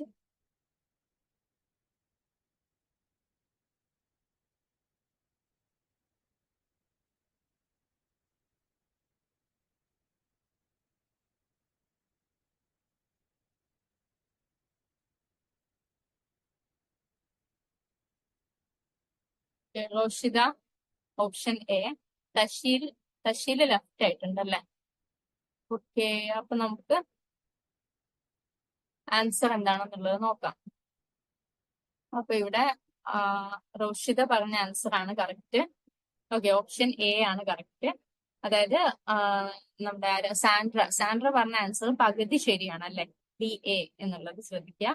സോ പകുതി ശരിയാണ് സാൻഡ്ര പറഞ്ഞിട്ടുള്ളത്. എങ്ങനെയാ വന്നിട്ടുള്ളത് എന്നുള്ളത് നോക്കാം. ഓക്കെ, അപ്പൊ ഞാൻ പറഞ്ഞു ഈ രണ്ട് ഇവന്റുകൾ, അതായത് ഗുൽബദൻ ബീഗം സിസ്റ്റർ ഓഫ് ഹുമയൂൺ, അതായത് ബാബറിന്റെ മകള് ഹുമയൂൺ നാമ എഴുതുന്നതും, അതേപോലെ തന്നെ ബാബറിന്റെ ഓട്ടോബയോഗ്രഫി. ഓക്കെ, ബാബറിന്റെ ഓട്ടോബയോഗ്രഫി എഴുതപ്പെട്ടിട്ടുള്ളത് ബാബറിന്റെ കാലഘട്ടത്തിലാട്ടോ, കാരണം അത് ഓട്ടോബയോഗ്രഫി ആണല്ലോ. സോ ബാബർ തന്നെ എഴുതിയിട്ടുള്ളതാണ് ബാബറിന്റെ ഓട്ടോബയോഗ്രഫി. സോ ബാബറിന്റെ ഓട്ടോബയോഗ്രഫി ട്രാൻസ്ലേറ്റ് ചെയ്യുന്നതാണ് ഇവിടെ അറേഞ്ച് ചെയ്യേണ്ടത്, അല്ലാതെ ബാബറിന്റെ ഓട്ടോബയോഗ്രഫി എഴുതപ്പെട്ടിട്ടുള്ളതാണ് നിങ്ങളോട് ചോദിച്ചിട്ടുള്ളതെന്ന് കരുതുക. ഓക്കെ, അപ്പൊ ഇവിടെ ട്രാൻസ്ലേറ്റ് ചെയ്തിട്ടുള്ളതാണ് ചോദിച്ചിട്ടുള്ളത്. അപ്പൊ ഇവിടെ ബാബറിന്റെ ഓട്ടോബയോഗ്രഫി എഴുതപ്പെട്ടിട്ടുള്ളത് എന്ന് ചോദിക്കുകയാണെങ്കിൽ നിങ്ങൾ എന്ത് ചെയ്യണം? ഈ ഇവന്റ്സിലൊക്കെ ഏറ്റവും ഫസ്റ്റ് നിങ്ങൾ എ ആണ് കൊടുക്കേണ്ടത്. ഓക്കെ, അപ്പൊ അത് ശ്രദ്ധിക്കുക. ട്രാൻസ്ലേറ്റ് ചെയ്തിട്ടുള്ളതാണോ ചോദിച്ചത് അല്ലെങ്കിൽ എഴുതപ്പെട്ടിട്ടുള്ളതാണോ ചോദിച്ചത് എന്നുള്ളത് ശ്രദ്ധിക്കുക. ഇവിടെ ഇപ്പൊ ബാബറിന്റെ ഓട്ടോബയോഗ്രഫി എഴുതപ്പെട്ടിട്ടുള്ളതാണ് ചോദിച്ചിട്ടുണ്ടെങ്കിൽ അതാണ് നിങ്ങൾ ഫസ്റ്റ് അറേഞ്ച് ചെയ്യേണ്ടത്. ഓക്കെ, അതായത് മുഗൾ എംപയർ ഫൗണ്ട് ചെയ്തത് ബാബറാണല്ലോ. സോ ബാബറിന്റെ കാലഘട്ടത്തിൽ നടക്കുന്ന ഇവന്റ് ആണല്ലോ ഫസ്റ്റ് വരിക. സോ അതല്ല, ഇവിടെ ട്രാൻസ്ലേറ്റ് ചെയ്തിട്ടുള്ളതാണ് ചോദിച്ചിട്ടുള്ളത്. അപ്പൊ ഞാൻ പറഞ്ഞു ബാബറിന്റെ ഓട്ടോബയോഗ്രഫി പേർഷ്യനിലോട്ട് ട്രാൻസ്ലേറ്റ് ചെയ്യുന്നത് ബാബറിന്റെ ഗ്രാൻഡ് സൺ ആയിട്ടുള്ള അക്ബർ ആണ്, അല്ലെങ്കിൽ അക്ബറിന്റെ നിർദ്ദേശപ്രകാരം ആണ്. ഓക്കെ, സോ അതൊന്ന് ഓർത്ത് വെക്കുക. അപ്പൊ ഫസ്റ്റ് ഈ നിങ്ങളിപ്പം ഇതിലേതാണ് ഫസ്റ്റ് എന്നുള്ള ഒരു കൺഫ്യൂഷൻ ചിലപ്പോൾ ഉണ്ടാവും. കാരണം രണ്ട് കാര്യവും ഞാൻ പറഞ്ഞു, രണ്ടും നടന്നിട്ടുള്ളത് അക്ബറിന്റെ കാലഘട്ടത്തിലാണ്. അപ്പൊ നിങ്ങൾ ഏകദേശം ഇതൊന്ന് ഓർത്ത് വെക്കുക. ഗുൽബദൻ ബീഗത്തിനോട് ഹുമയൂൺ നാമ എഴുതാൻ വേണ്ടിയിട്ടാണ് ഈ കൂട്ടത്തിൽ ആദ്യം അക്ബർ പറഞ്ഞിട്ടുള്ള ഒരു കാര്യം. അതായത് അക്ബറിന്റെ ഫസ്റ്റ് അക്ബർ ഇതിൽ ചെയ്തിട്ടുള്ള കാര്യം എന്ന് പറയുന്നത് ഹുമയൂൺ നാമ, അതായത് ഹുമയൂണിന്റെ കാലഘട്ടത്തിൽ നടന്നിട്ടുള്ള കാര്യങ്ങളൊക്കെ ഒന്ന് അദ്ദേഹത്തിന്റെ ഒരു ബയോഗ്രഫി ഒക്കെ ഒന്ന് ഉണ്ടാക്കുക എന്നുള്ള ഈ ഒരു ടാസ്ക് ആണ് ഫസ്റ്റ് എന്ത് ചെയ്യുന്നത് ഗുൽബദൻ ബീഗത്തിനോട് അക്ബർ പറയുന്നത്. സോ ഗുൽബദൻ ബീഗം ആരാണ്? അക്ബറിന്റെ ആന്റി ആണല്ലോ, അതായത് അക്ബറിന്റെ പിതാവിന്റെ സിസ്റ്റർ. ഓക്കെ, ആന്റിയാണ് ഈ ഗുൽബദൻ ബീഗം എന്ന് പറയുന്നത്. സോ അവരാണ് ഹുമയൂൺ നാമ എഴുതിയിട്ടുള്ളത്. അത് ഏകദേശം കംപ്ലീറ്റ് ആവുന്നത് 1587 1587 എന്ന് പറയുന്നത് അക്ബറിന്റെ കാലഘട്ടം അല്ലെ? 1556 മുതൽ 1605 വരെയുള്ള ഒരു കാലഘട്ടം നമ്മൾ കറക്റ്റ് പറഞ്ഞിട്ടുണ്ടായിരുന്നു എത്രയും കാലഘട്ടമാണ് ഓരോരോ മുഗൾ റൂളേഴ്സിന് വന്നിട്ടുണ്ടായിരുന്നത് എന്നുള്ളത്. സോ നിങ്ങൾ ഓരോ പീരീഡ് കാണുമ്പോഴും വർഷമായിട്ട് ഇങ്ങനെ കാണുമ്പോൾ തന്നെ നിങ്ങൾ ഓർക്കുക, ഈ ഒരു പീരീഡിൽ ഈ ഒരു റൂളറാണ് എന്നുള്ളത് നിങ്ങൾക്ക് കറക്റ്റ് നിങ്ങൾ എന്ത് ചെയ്യുക, PPT ഞാൻ തന്നിട്ടുണ്ട് ഓരോരോ. അത് നിങ്ങൾ അതേപോലെ തന്നെ നിങ്ങളൊന്ന് പഠിച്ചു വെച്ചാൽ നമുക്ക് ഓരോ ഇവന്റ്സ് വരുന്ന സമയത്ത് ഈ സമയത്ത് ഇന്ന റൂളർ ആയിരുന്നു അവിടെ ഭരിച്ചിട്ടുണ്ടായിരുന്നത് എന്നുള്ള രീതിയിൽ നിങ്ങൾക്ക് ഒന്ന് ഓർക്കാൻ കഴിയും. ഓക്കെ, സോ 1587 ഈ ഒരു വർഷത്തിലാണ് ഗുൽബദൻ ബീഗം എന്ത് ചെയ്യുന്നത്? ഹുമയൂൺ നാമ എഴുതുന്നത്. അതിനുശേഷം ഏകദേശം 2 വർഷത്തിന് ശേഷമാണ് അക്ബർ പറയുന്നത് ബാബറിന്റെ ഓട്ടോബയോഗ്രഫി എന്ത് ചെയ്യണം? പേർഷ്യനിലോട്ട് ട്രാൻസ്ലേറ്റ് ചെയ്യണം എന്ന് പറയുന്നത്. ഓക്കെ, സോ ഫസ്റ്റ് നടന്നിട്ടുള്ള ഇവന്റ് ഹുമയൂൺ നാമ എഴുതാൻ വേണ്ടി പറഞ്ഞിട്ടുള്ളത് എന്നുള്ളതാണ്. സെക്കൻഡ് ആയിട്ട് നടന്നിട്ടുള്ള ഇവന്റ് ബാബർ നാമയുടെ പേർഷ്യനിലോട്ടുള്ള ട്രാൻസ്ലേഷൻ. അപ്പൊ തന്നെ ഓർക്കുക, ബാബർ നാമ ഒറിജിനലി റിട്ടേൺ ചഗത്തായ് ടർക്കിഷ് ലാംഗ്വേജിലാണ് അത് ഒറിജിനലി എഴുതപ്പെട്ടിട്ടുള്ളത്. പേർഷ്യനിലോട്ട് അത് ട്രാൻസ്ലേറ്റ് ചെയ്യപ്പെടുന്നത് അക്ബറിന്റെ കാലഘട്ടത്തിലാണ്. ആൻഡ് ആ ഒരു ടാസ്ക് കൊടുക്കുന്നത്, അല്ലെങ്കിൽ ഈ ഒരു ബാബർ നാമ പേർഷ്യൻ ലാംഗ്വേജിലോട്ട് ട്രാൻസ്ലേറ്റ് ചെയ്യുന്നത് അക്ബറിന്റെ കോർട്ടിൽ ഉണ്ടായിരുന്ന നമ്മൾ നവരത്നാസ് എന്നൊക്കെ പറയില്ല, അതിലുള്ള ഒരാളാണ് ഈ അബ്ദുൽ റഹീം ഖാനി ഖാൻ എന്ന് പറയുന്നത്. ഓക്കെ, അപ്പൊ ഇതും മറന്നു പോവാതിരിക്കുക. അതായത് വർഷം 1589 അതേപോലെ തന്നെ ഇനിയിപ്പോ ചിലപ്പം നിങ്ങളോട് ചോദിക്കുന്നത് ബാബർനാമ ട്രാൻസ്ലേറ്റ് ചെയ്തത് ആരാണ് എന്നുള്ളത് ചോദിക്കുകയാണെന്നുണ്ടെങ്കിൽ ഓർത്തു വെക്കുക, അബ്ദുൽ റഹീം ഖാനി ഖാൻ ആണ് എന്ത് ചെയ്തിട്ടുള്ളത്, ബാബർനാമ ട്രാൻസ്ലേറ്റ് ചെയ്തിട്ടുള്ളത്. ഇതേപോലെ ചില ചില വർക്കുകൾ ട്രാൻസ്ലേറ്റ്, പല വർക്കുകളും എന്ത് ചെയ്യുന്നുണ്ട് അക്ബറിന്റെ കാലഘട്ടത്തിൽ ട്രാൻസ്ലേറ്റ് ചെയ്യുന്നുണ്ട്. സോ നമ്മൾ അക്ബർ ഡിസ്കസ് ചെയ്ത സമയത്ത് ഏതൊക്കെ വർക്കുകൾ ട്രാൻസ്ലേറ്റ് ചെയ്തു, ആരൊക്കെയാണ് അത് ട്രാൻസ്ലേറ്റ് ചെയ്തിട്ടുള്ളത് എന്നുള്ള കാര്യങ്ങൾ നമ്മൾ പറഞ്ഞിട്ടുണ്ടായിരുന്നു. അപ്പൊ അത് നിങ്ങൾ ജസ്റ്റ് ഒന്ന് ഓടിച്ചു പോകുന്ന കൂട്ടത്തിൽ നോക്കുക. ഓക്കെ, സോ ഫസ്റ്റ് ഈ ഒരു കാര്യമാണ്. ആൻഡ് സെക്കൻഡ് ഇതാണ്. തേർഡ് എന്ന് പറയുന്നത് എന്തായിരിക്കും, നിങ്ങൾ ശ്രദ്ധിക്കുക. ഈ ബാദ്ഷാനാമ എന്ന് പറയുന്നത് നമ്മുടെ ഷാജഹാന്റെ കാലഘട്ടവുമായി ബന്ധപ്പെട്ട് വരുന്ന വർക്കാണ്. ഓക്കെ, ബാദ്ഷാനാമ അല്ലെങ്കിൽ പദ്ഷാനാമ എന്നൊക്കെ നിങ്ങൾ കേട്ടിട്ടുണ്ടാവും. ഓക്കെ, അപ്പൊ ഈ ഒരു ബാദ്ഷാനാമ എന്താണ്, ഷാജഹാന്റെ കാലഘട്ടവുമായി ബന്ധപ്പെട്ടുള്ള, ഷാജഹാനുമായി ബന്ധപ്പെട്ടുള്ള വർക്കാണ്. സോ ഇവിടെ വരുന്ന എന്താണ്, ജഹാംഗീർ നാമ. ഓക്കെ, ജഹാംഗീർ നാമ എന്ന് പറയുന്നത് എഗെയിൻ എന്താണ്, ബയോഗ്രഫി അല്ല, ഓട്ടോബയോഗ്രഫിയാണ്. ഓട്ടോബയോഗ്രഫി എന്ന് പറയുമ്പോൾ ജഹാംഗീർ തന്നെ എഴുതിയിട്ടുള്ള അദ്ദേഹത്തിന്റെ ചരിത്രമാണ് ജഹാംഗീർ നാമ എന്ന് പറയുന്നത്. സോ ജഹാംഗീർ നാമ is an autobiography. So autobiography ആയതുകൊണ്ട് തന്നെ അത് ജഹാംഗീറിന്റെ കാലഘട്ടത്തിലായിരിക്കുമല്ലോ എഴുതിയിട്ടുള്ളത്. സോ അപ്പൊ തന്നെ നിങ്ങൾ ഓർക്കാം, സാൻഡ്ര പറഞ്ഞിട്ടുള്ളത് ഒന്ന് ശ്രദ്ധിക്കേട്ടോ. സാൻഡ്ര BA എന്നുള്ളത് പറഞ്ഞു, അടുത്തത് അറേഞ്ച് ചെയ്തതിലാണ് ഇയാളോട് തെറ്റിപ്പോയിട്ടുള്ളത്. അപ്പൊ അത് നോക്കുക, C വരില്ല ഇവിടെ, അതായത് ഡിക്ക് ശേഷമാണ് C വരിക. എങ്ങനെയാണെന്ന് ചോദിച്ചാല് ജഹാംഗീർ അദ്ദേഹത്തിന്റെ ഓട്ടോബയോഗ്രഫി എഴുതിയിട്ടുള്ളത് ആണ് പിന്നീട് അറേഞ്ച് ചെയ്യാൻ വരിക, അതായത് ജഹാംഗീർ നാമ. കാരണം ജഹാംഗീറിന് ശേഷമാണല്ലോ നമ്മൾ ഈ പറഞ്ഞിട്ടുള്ള ഷാജഹാൻ വരുന്നത്. ഓക്കെ, അപ്പൊ ഷാജഹാൻ ജഹാംഗീറിന് ശേഷമാണ് വരുന്നത്. ഷാജഹാന്റെ കാലഘട്ടവുമായി ബന്ധപ്പെട്ടാണ് ബാദ്ഷാനാമ വർക്ക് വരുന്നത്. സോ അതെന്തായാലും ഷാജഹാന്റെ കാലഘട്ടത്തിലായിരിക്കുമല്ലോ, അല്ലെങ്കിൽ അതിന് ശേഷമായിരിക്കുമല്ലോ എങ്ങനെ പോയാലും. സോ അതുകൊണ്ട് തന്നെ ജഹാംഗീർ നാമയ്ക്ക് ശേഷമാണ്, ജഹാംഗീർ നാമ ഓട്ടോബയോഗ്രഫി ആയതുകൊണ്ട് കേട്ടോ, ജഹാംഗീർ നാമയ്ക്ക് ശേഷമാണ് ബാദ്ഷാനാമ വരുന്നത്. സോ എന്താണ് വരിക, BADC. അപ്പൊ ഇവിടെ BADC ഓപ്ഷൻ A ആണ്, ഇതാണ് കറക്റ്റ്. ഓക്കെ, അപ്പോ ജഹാംഗീറിന്റെ ഓട്ടോബയോഗ്രഫി ഞാൻ പറഞ്ഞു, തുസുക്കി ജഹാംഗീരി അല്ലെങ്കിൽ ജഹാംഗീർ നാമ. അത് എഴുതപ്പെട്ടിട്ടുള്ള കാലഘട്ടം എന്ന് പറയുന്നത് അദ്ദേഹത്തിന്റെ ഭരണകാലഘട്ടം എന്ന് പറഞ്ഞാൽ 1605 അക്ബർ മരണപ്പെട്ടതിന് ശേഷമാണല്ലോ അക്ബറിന്റെ പിൻഗാമിയായിട്ട് ജഹാംഗീർ വരുന്നത്. സോ 1605 മുതൽ 1627 വരെയുള്ള കാലഘട്ടമാണ് നമ്മൾ ജഹാംഗീറിന്റെ പീരീഡ് ആയിട്ട് പറയുന്നത്. സോ ആ കാലഘട്ടത്തിലായിരിക്കണം തുസുക്കി ജഹാംഗീരി എഴുതപ്പെട്ടിട്ടുള്ളത് ബൈ ജഹാംഗീർ. ഓക്കെ, അപ്പൊ അതാണ് അടുത്ത ഒരു ഇവന്റ് ആയിട്ട് വരുന്നത്. ദെൻ ഏറ്റവും അവസാനമായിട്ട് അബ്ദുൽ ഹമീദ് ലഹോരി എന്ത് ചെയ്യുന്നുണ്ട്, ബാദ്ഷാനാമ എഴുതുന്നുണ്ട്. അത് ഷാജഹാന്റെ കാലഘട്ടത്തിലാണ് എഴുതപ്പെടുന്നത്. ഏകദേശം ഒരു 1630-40 കാലഘട്ടത്തിലാണ് എഴുതപ്പെടുന്നത്. ഓക്കെ, സോ ഇനി നെക്സ്റ്റ് ക്വസ്റ്റ്യൻ എന്താണെന്നുള്ളത് ശ്രദ്ധിക്കുക. Third question, in order to improve cultivation in the Doab, Muhammad bin Tughlaq launched a scheme. For this, he established a department called option A, Diwani Food, option B, Diwani Risala, option C, Diwani Ameri Koki, and option D, Diwani Khasi. ഇത് വളരെ ഒരു easy ആയിട്ടുള്ള ഒരു question ആണ്. Okay, question ഒന്നോട് പറയാം. മുഹമ്മദ് ബിൻ തുഗ്ലക് അല്ലെ, നമ്മുടെ മൂന്നാമത്തെ ഡൽഹി സൽത്താനറ്റിലെ മൂന്നാമത്തെ ഡൈനാസ്റ്റി ആയിട്ടുള്ള തുഗ്ലക് ഡൈനാസ്റ്റിയിൽ വരുന്ന മുഹമ്മദ് ബിൻ തുഗ്ലക് നമ്മുടെ ഡോബ് റീജിയനിലുള്ള കൾട്ടിവേഷനുമായി ബന്ധപ്പെട്ട് അല്ലെങ്കിൽ അവിടെയൊക്കെ ഇംപ്രൂവ്മെന്റ്സും കാര്യങ്ങളും ഒക്കെ കൊണ്ടുവരാൻ വേണ്ടി അദ്ദേഹം ഒരു ഡിപ്പാർട്ട്മെന്റ് കൊണ്ടുവരുന്നുണ്ട്. അദ്ദേഹവുമായി ബന്ധപ്പെട്ട് നമ്മൾ പറയുന്ന ഏറ്റവും ഇമ്പോർട്ടന്റ് ഡിപ്പാർട്ട്മെന്റ് ആണ്. സോ ആ ഡിപ്പാർട്ട്മെന്റ് ഏതാണെന്ന് ഐഡന്റിഫൈ ചെയ്യാം.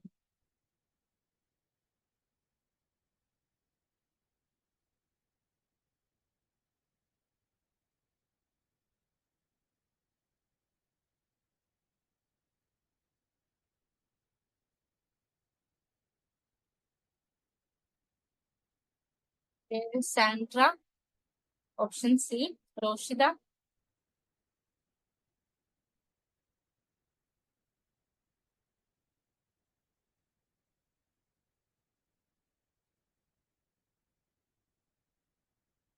ഓക്കെ. അപ്പൊ ഇത് ഭയങ്കര ഈസി ആണല്ലേ, ഇത് PYQ ആണ് കേട്ടോ. 2024 ചോദിച്ചിട്ടുള്ള ക്വസ്റ്റ്യൻ ആണ്. അപ്പൊ നിങ്ങൾ രണ്ടുപേരും പറഞ്ഞത് കറക്റ്റ് ആണ്. ദിവാനി അമീറി കോഹി എന്ന് പറയുന്ന അഗ്രികൾച്ചറൽ ഡിപ്പാർട്ട്മെന്റ്, അതായത് അഗ്രികൾച്ചറിന് വേണ്ടിയിട്ട് മാത്രമായിട്ട് സെപ്പറേറ്റ് ആയിട്ട് ഒരു ഡിപ്പാർട്ട്മെന്റ് എസ്റ്റാബ്ലിഷ് ചെയ്തത് മുഹമ്മദ് ബിൻ തുഗ്ലക് ആണ്. സോ അത് നിങ്ങൾ ഓർക്കുക.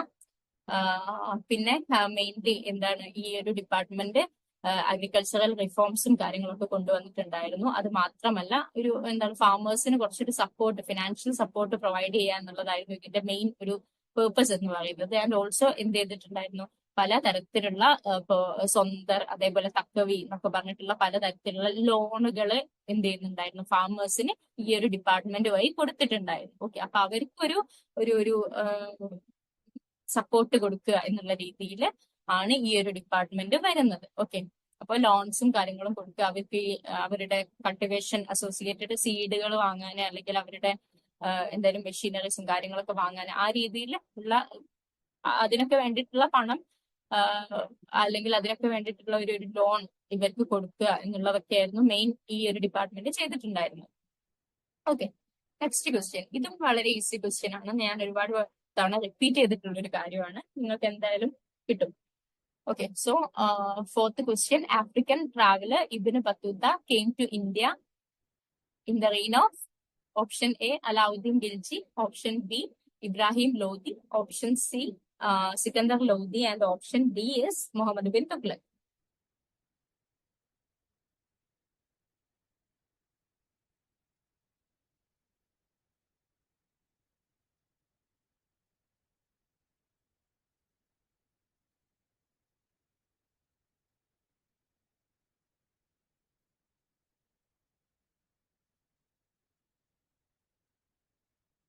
അപ്പൊ ആരാണ് ആൻസർ ചെയ്തിട്ടുള്ളത്?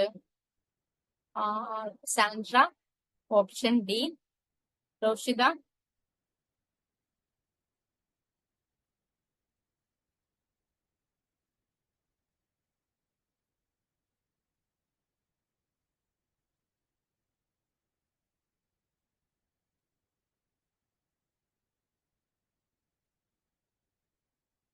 റോഷിദയും പറ. ഓക്കെ, ഇത് നിങ്ങൾ രണ്ടുപേരും പറഞ്ഞിട്ടുള്ളത് option D, that is Muhammad bin Tughlaq എന്നുള്ളതാണ് നിങ്ങൾ രണ്ടുപേരും പറഞ്ഞിട്ടുള്ളത്.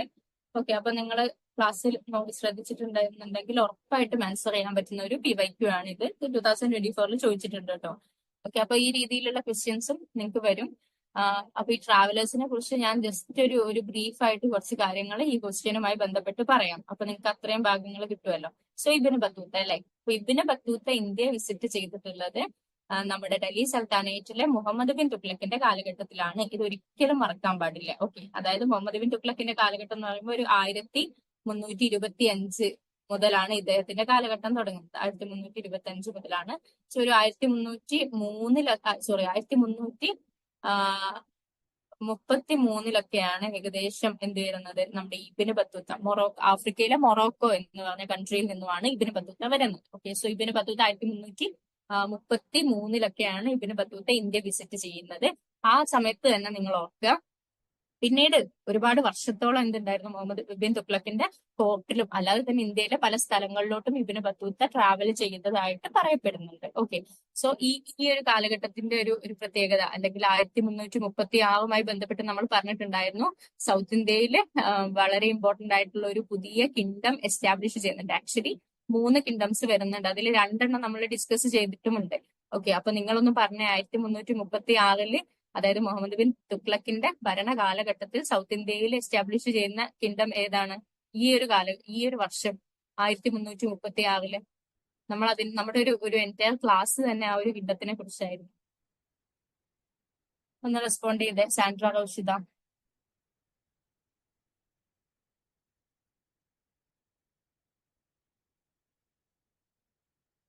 ചാറ്റ് ബോക്സിൽ പറഞ്ഞേ 1336 സൗത്ത് ഇന്ത്യയിൽ, അതായത് ഓക്കെ വിജയനഗര.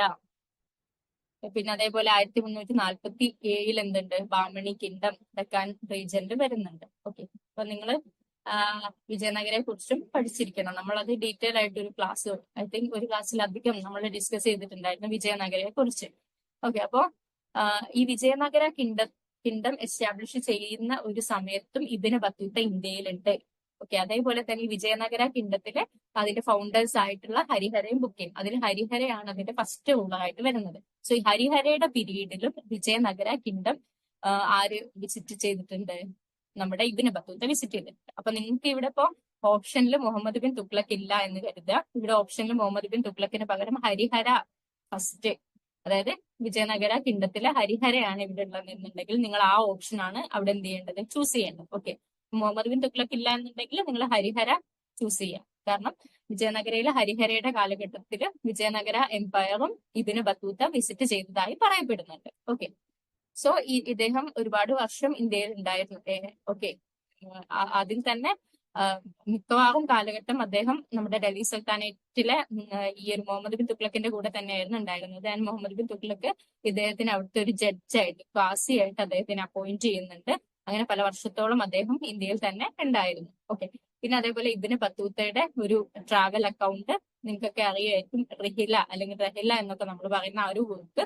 അപ്പൊ റഹില എവിടെയെങ്കിലും കണ്ടു കഴിഞ്ഞാൽ ഇബ്നു ബത്തൂത്തയുമായി നിങ്ങൾ കണക്ട് ചെയ്യുക. ഈ ബുക്കിൽ നിന്ന് നമുക്ക് ഇന്ത്യയെ കുറിച്ചുള്ള ആ മിഡീവൽ പീരീഡിലുള്ള ഒരുപാട് ഇൻഫർമേഷൻ, ഇന്ത്യയുടെ പോസ്റ്റൽ സിസ്റ്റത്തിനെ കുറിച്ച്, ഇന്ത്യയിലെ എഡ്യൂക്കേഷനെ കുറിച്ച് പല കാര്യങ്ങളും നമുക്ക് ഈ ഒരു വർക്കിൽ നിന്നും നമുക്ക് കിട്ടുന്നുണ്ട്. ഓക്കെ, അപ്പോ നമ്മള് ഈ ഒരു കാര്യം പറഞ്ഞ സമയത്ത് ഞാൻ പറഞ്ഞു ട്രാവലേഴ്സിനെ കുറിച്ച് ജസ്റ്റ് ഒരു കാര്യം ഞാൻ പറയാം.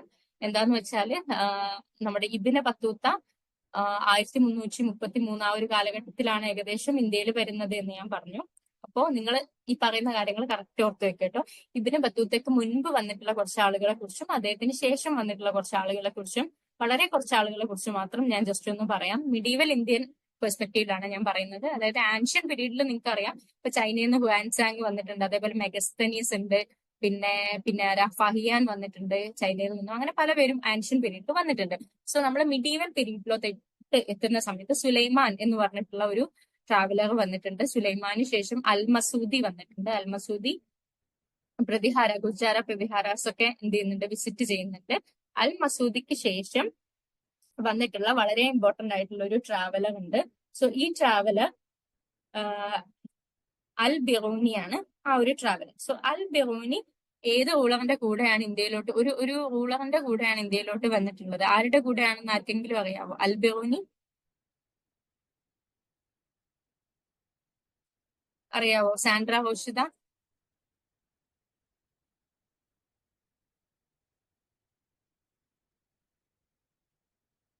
ഓക്കെ, ഞാൻ പറയാം. അൽ ബിറൂനി ഇന്ത്യയിൽ വന്നിട്ടുള്ളത് നമ്മൾ പറഞ്ഞിട്ടുള്ള ഗസ്നിയുടെ കൂടെയാണ്. ഓക്കെ, അത് നിങ്ങൾക്ക് ചിലപ്പോൾ അറിയില്ലായിരിക്കും. അപ്പൊ ഗസ്നി അല്ലെ, ഇന്ത്യയിലെ ഇപ്പോ നമ്മുടെ ഗോരിക്കൊക്കെ മുൻപേ ഒരു ഇൻവേർഷൻ ഇന്ത്യയിലോട്ട് നടത്തിയിട്ടുള്ള ഒരു പവർഫുൾ റൂളറാണ് ഗസ്നി. സോ ഗസ്നിയുടെ കൂടെ ഇന്ത്യയിലോട്ട് വന്നിട്ടുണ്ടായിരുന്ന ഒരു സ്കോളറാണ് അൽ ബിറൂനി. സോ ഈ അൽ ബിറൂനി, അപ്പൊ നിങ്ങളിപ്പം ക്രോണോളജി അറേഞ്ച് ചെയ്യാൻ വേണ്ടി ട്രാവലേഴ്സ് ചോദിക്കുകയാണെങ്കിൽ നിങ്ങൾ ഓർക്കുക 1334 നമ്മളിപ്പോ പറഞ്ഞ ഇബ്നു ബത്തൂത്ത വന്നിട്ടുള്ളത്. അപ്പൊ അൽ ബിറൂനി എന്ന് നിങ്ങളുടെ ഓപ്ഷനിൽ ഉണ്ട് എന്നുണ്ടെങ്കിൽ അദ്ദേഹം ഗസ്നിയുടെ കൂടെയാണ് ഇന്ത്യയിൽ വന്നിട്ടുള്ളത് എന്ന് ഞാൻ പറഞ്ഞു. അദ്ദേഹം വന്നിട്ടുള്ള കാലഘട്ടം എന്ന് പറയുന്നത് 1024 കേട്ടോ. ആര് വന്നിട്ടുള്ളത്?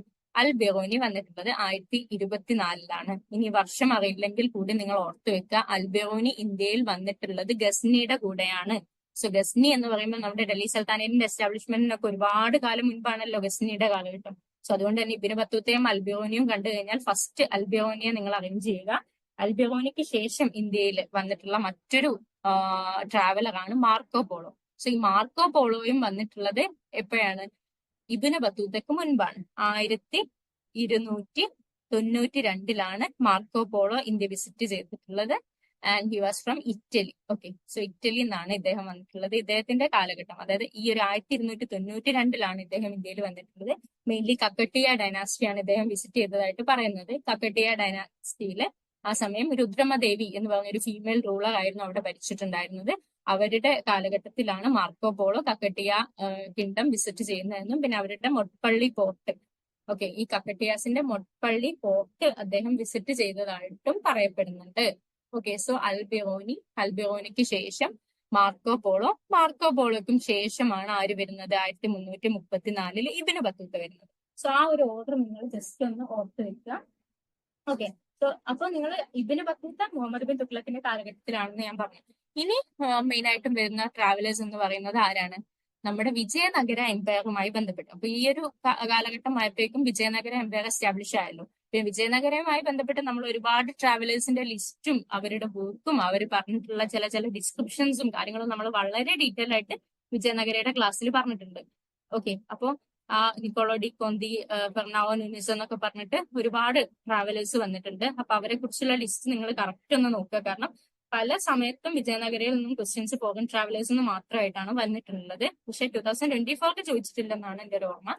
പക്ഷെ നിങ്ങൾക്ക് എക്സ്പെക്ട് ചെയ്യാവുന്നതാണ് ഫോറിൻ ട്രാവലേഴ്സിൽ നിന്നും വിജയനഗരയുമായി ബന്ധപ്പെട്ടുള്ള ഫോറിൻ ട്രാവലേഴ്സിൽ നിന്നുള്ള ഒരു ഇത്. അപ്പൊ നിങ്ങളോട് ഇപ്പോ ഇവരുടെ ക്രോണോളജി ചോദിക്കുകയാണെന്നുണ്ടെങ്കിൽ, ഫോർ എൻ എക്സാമ്പിൾ നിങ്ങളോട് ഇപ്പോ നിക്കോളോ ഡിക്കോന്തി ഓപ്ഷനിലുണ്ട് എന്നുണ്ടെങ്കിൽ നിങ്ങൾ ഓർക്കുക, നിക്കോളോ ഡിക്കോന്തി വിജയനഗരയിലെ ദേവരായ ഫസ്റ്റിന്റെ കാലഘട്ടത്തിലാണ് വരുന്നത്. അതായത് ഏകദേശം 1420 നമ്മുടെ നിക്കോളോ ഡിക്കോന്തി വരുന്നത്. അപ്പൊ തന്നെ അതേപോലെ ഇപ്പൊ ഞാൻ ഇവിടെ മെൻഷൻ ചെയ്തിട്ടുള്ള ആളുകളൊക്കെ നിങ്ങളുടെ ഓപ്ഷനിലുണ്ട് എന്ന് കരുതുക. അതായത് ഇവിടെ 1024 അൽബിറോനി, ഇവിടെ മാർക്കോ പോളോ, 1334 ഇബിന് ബത്തൂത്ത, അതേപോലെ 1420 നിക്കോളോ ഡിക്കോന്തി. സോ ഈ രീതിയിൽ ഈ ആളുകളൊക്കെയാണ് നിങ്ങളുടെ ഓപ്ഷനിലുണ്ട് എന്നുണ്ടെങ്കിൽ ഫസ്റ്റ് അൽബിറോനിയെ അറേഞ്ച് ചെയ്യുക. അൽബിറോനിക്ക് ശേഷം 1292 മാർക്കോ പോളോയെ അറേഞ്ച് ചെയ്യുക. മാർക്കോ പോളോയ്ക്ക് ശേഷം നിങ്ങൾ അറേഞ്ച് ചെയ്യേണ്ടത് ഇബിന് ബത്തൂത്തയാണ്. ഇബിന് ബത്തൂത്തയ്ക്ക് ശേഷമാണ് നിങ്ങൾ നിക്കോളോ ഡിക്കോന്തിയെ അറേഞ്ച് ചെയ്യേണ്ടത്. ഓക്കെ, അപ്പൊ ഈ രീതിയിൽ ഓർത്ത് വെക്കുക. നിക്കോളോ ഡിക്കോന്തിക്ക് ശേഷം വന്നിട്ടുള്ള ആളുകളെ നിങ്ങൾ ജസ്റ്റ് ഒന്ന് വിജയനഗരയുടെ ക്ലാസ് 8 നോക്കിക്കഴിഞ്ഞാൽ നിങ്ങൾക്ക് മനസ്സിലാവും. കറക്റ്റ് നമ്മൾ ടാബിളൊക്കെ ആയിട്ട് ഞാൻ അറേഞ്ച് ചെയ്തിട്ട് ആ PPT-യിൽ തന്നിട്ടുണ്ടായിരുന്നു. സോ ജസ്റ്റ് നിങ്ങൾ എന്ത് ചെയ്യുക, ഇൻ ഡീറ്റെയിൽ വായിക്കുന്നില്ലെങ്കിൽ കൂടി ആ ടാബിളിലൂടെ ഒന്ന് നിങ്ങൾ നോക്കി പോവുക. ആ ടാബിളിൽ കറക്റ്റ് ഓരോരോ അവർ വന്നിട്ടുള്ള കാലഘട്ടത്തിനനുസരിച്ച് അവർ അറേഞ്ച് ചെയ്ത് വെച്ചിട്ടുണ്ട്. സോ നിക്കോളോ ഡിക്കോന്തിക്ക് ശേഷം വന്നിട്ടുള്ളത് അബ്ദുൾ റസാഖ് ആണ് പേർഷ്യയിൽ നിന്നും. സോ ഈ അബ്ദുൾ റസാഖ് ദേവരായ സെക്കൻഡിന്റെ കാലഘട്ടത്തിൽ വന്നു. സോ നിക്കോളോ ഡിക്കോന്തിക്ക് ശേഷം അബ്ദുൾ റസാഖ് എന്ന് പറഞ്ഞ ആള് വരുന്നുണ്ട്. സോ അബ്ദുൾ റസാഖിന് ശേഷം പിന്നെ റഷ്യയിൽ നിന്നും നിക്കിത്തിൻ എന്ന് പറഞ്ഞിട്ടുള്ള ഒരു ട്രാവലർ വിസിറ്റ് ചെയ്യുന്നുണ്ട്.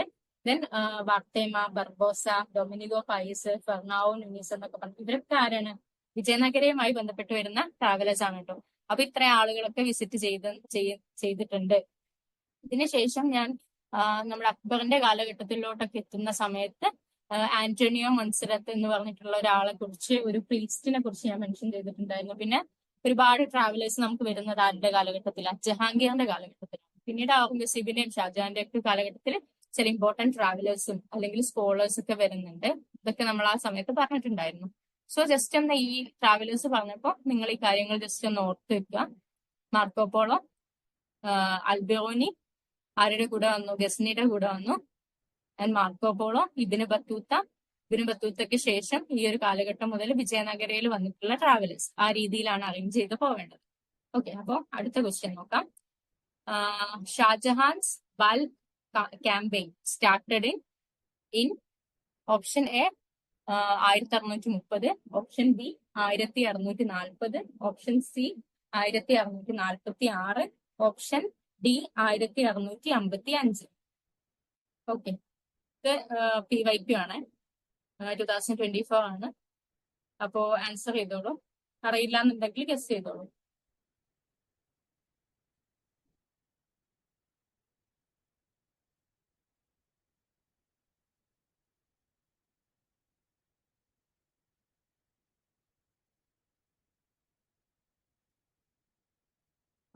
Sandra, option C. Hiroshitha, okay, option C. ഇത് ഞാൻ നിങ്ങളുടെ മോക്ക് ടെസ്റ്റിൽ ഇട്ടിട്ടുണ്ടായിരുന്നു എന്നാണ് എന്റെ ഒരു ഓർമ്മ. അപ്പൊ നിങ്ങൾ രണ്ടുപേരും പറഞ്ഞിട്ടുള്ള ആൻസർ കറക്റ്റ് ആണ്. 1646 ബൾക്ക് ക്യാമ്പയിൻ സ്റ്റാർട്ട് ചെയ്യുന്നത്. സോ ഈ ബൾക്ക് എന്ന് പറയുന്നത് ഈ ഒരു റീജൻ നമ്മുടെ അഫ്ഗാനിസ്ഥാന്റെ ഒരു വരുന്ന ഒരു റീജൻ ആണ്. സോ ആ റീജനിലോട്ട് ഒരു ക്യാമ്പയിൻ ഇദ്ദേഹം പ്ലാൻ ചെയ്യുന്നതും അത് തുടങ്ങുന്നതും 1646 ഓക്കെ, സോ ഇവിടെ നമുക്ക് ഗസ് ചെയ്യാൻ പ്രത്യേകിച്ച് കാര്യം ഒന്നുമില്ല. കാരണം ഈ 4 വർഷം എടുത്തു കഴിഞ്ഞാലും എന്താണ്, ഷാജഹാന്റെ കാലഘട്ടം തന്നെയാണ് ഈ 4, അല്ലെ? അപ്പൊ ഇവിടെ ഇപ്പം വലിയ രീതിയിൽ ഗസ് ചെയ്യാനൊന്നുമില്ല. ജസ്റ്റ് അറിയാന്നുണ്ടെങ്കിൽ ഉത്തരം ചെയ്യാന്നുള്ളതാണ്. പിന്നെ അതേപോലെ തന്നെ നിങ്ങളോട് പറയാനുള്ളതെന്ന് വെച്ചാല്, ഇപ്പൊ ഈ ഒരു ക്വസ്റ്റ്യൻ എന്ന് പറഞ്ഞാല് ഇതിലിപ്പം നിങ്ങൾക്ക് അറിയില്ല എന്ന് കരുതുക. അങ്ങനെയാണെന്നുണ്ടെങ്കിൽ നിങ്ങൾക്ക് ഒഴിവാക്കാൻ പറ്റുന്ന ഒരു ക്വസ്റ്റ്യൻ ആണ് ഇത്. അതായത് നിങ്ങൾക്ക് നെഗറ്റീവ് മാർക്ക് വരുന്നുണ്ടല്ലോ. സോ ഗസ് ചെയ്യാൻ ഒരു സാധ്യതയും ഇല്ലാത്ത സ്ഥിതിക്ക് നിങ്ങൾക്ക് അറിയില്ല എന്നുണ്ടെങ്കിൽ നിങ്ങൾക്ക് നമ്മളിപ്പോ എല്ലാ ക്വസ്റ്റ്യനും നിങ്ങൾ ഒരിക്കലും അറ്റൻഡ് ചെയ്യരുതെന്നാണ് ഞാൻ പറയുന്നത്. അതായത് നിങ്ങൾക്ക് അത്രയും ഉറപ്പാണെന്നുണ്ടെങ്കിൽ അറ്റൻഡ് ചെയ്യാം. കാരണം നെഗറ്റീവ് മാർക്ക് ഉണ്ട്. ഇപ്പൊ നെറ്റിന്റെ ഒക്കെ കാര്യം എന്ന് പറഞ്ഞാൽ നെറ്റ് എക്സാമിന് നെഗറ്റീവ് മാർക്ക് ഇതുവരെ ഇല്ല. സോ നമുക്ക് മാക്സിമം കംപ്ലീറ്റ് അറ്റൻഡ് ചെയ്യുക എന്നുള്ളതാണ് അതിന്റെ ഒരു സ്ട്രാറ്റജി. നെറ്റ് കംപ്ലീറ്റ് അറ്റൻഡ് ചെയ്യാം നമ്മൾ. ഇപ്പോഴത്തെ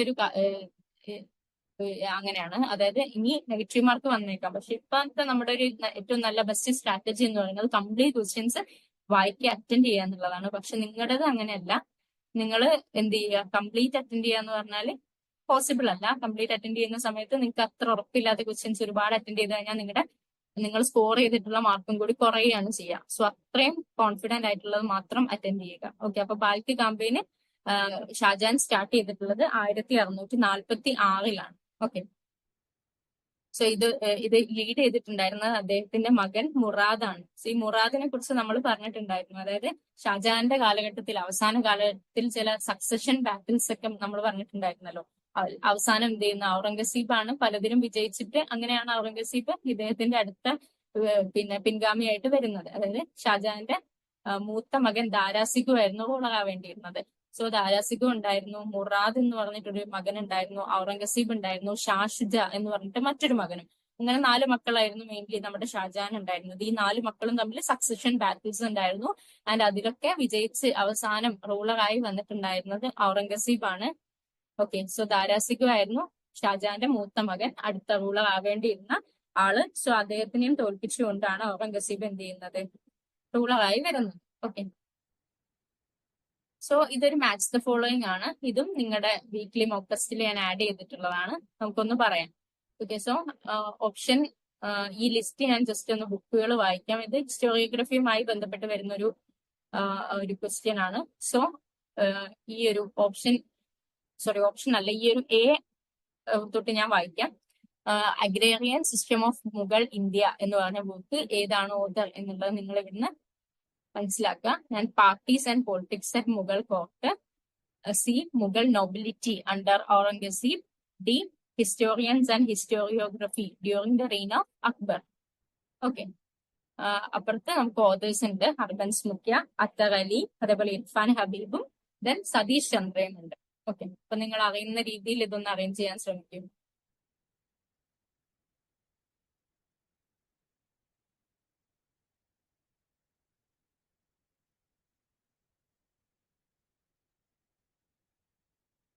okay, Sandra, option B.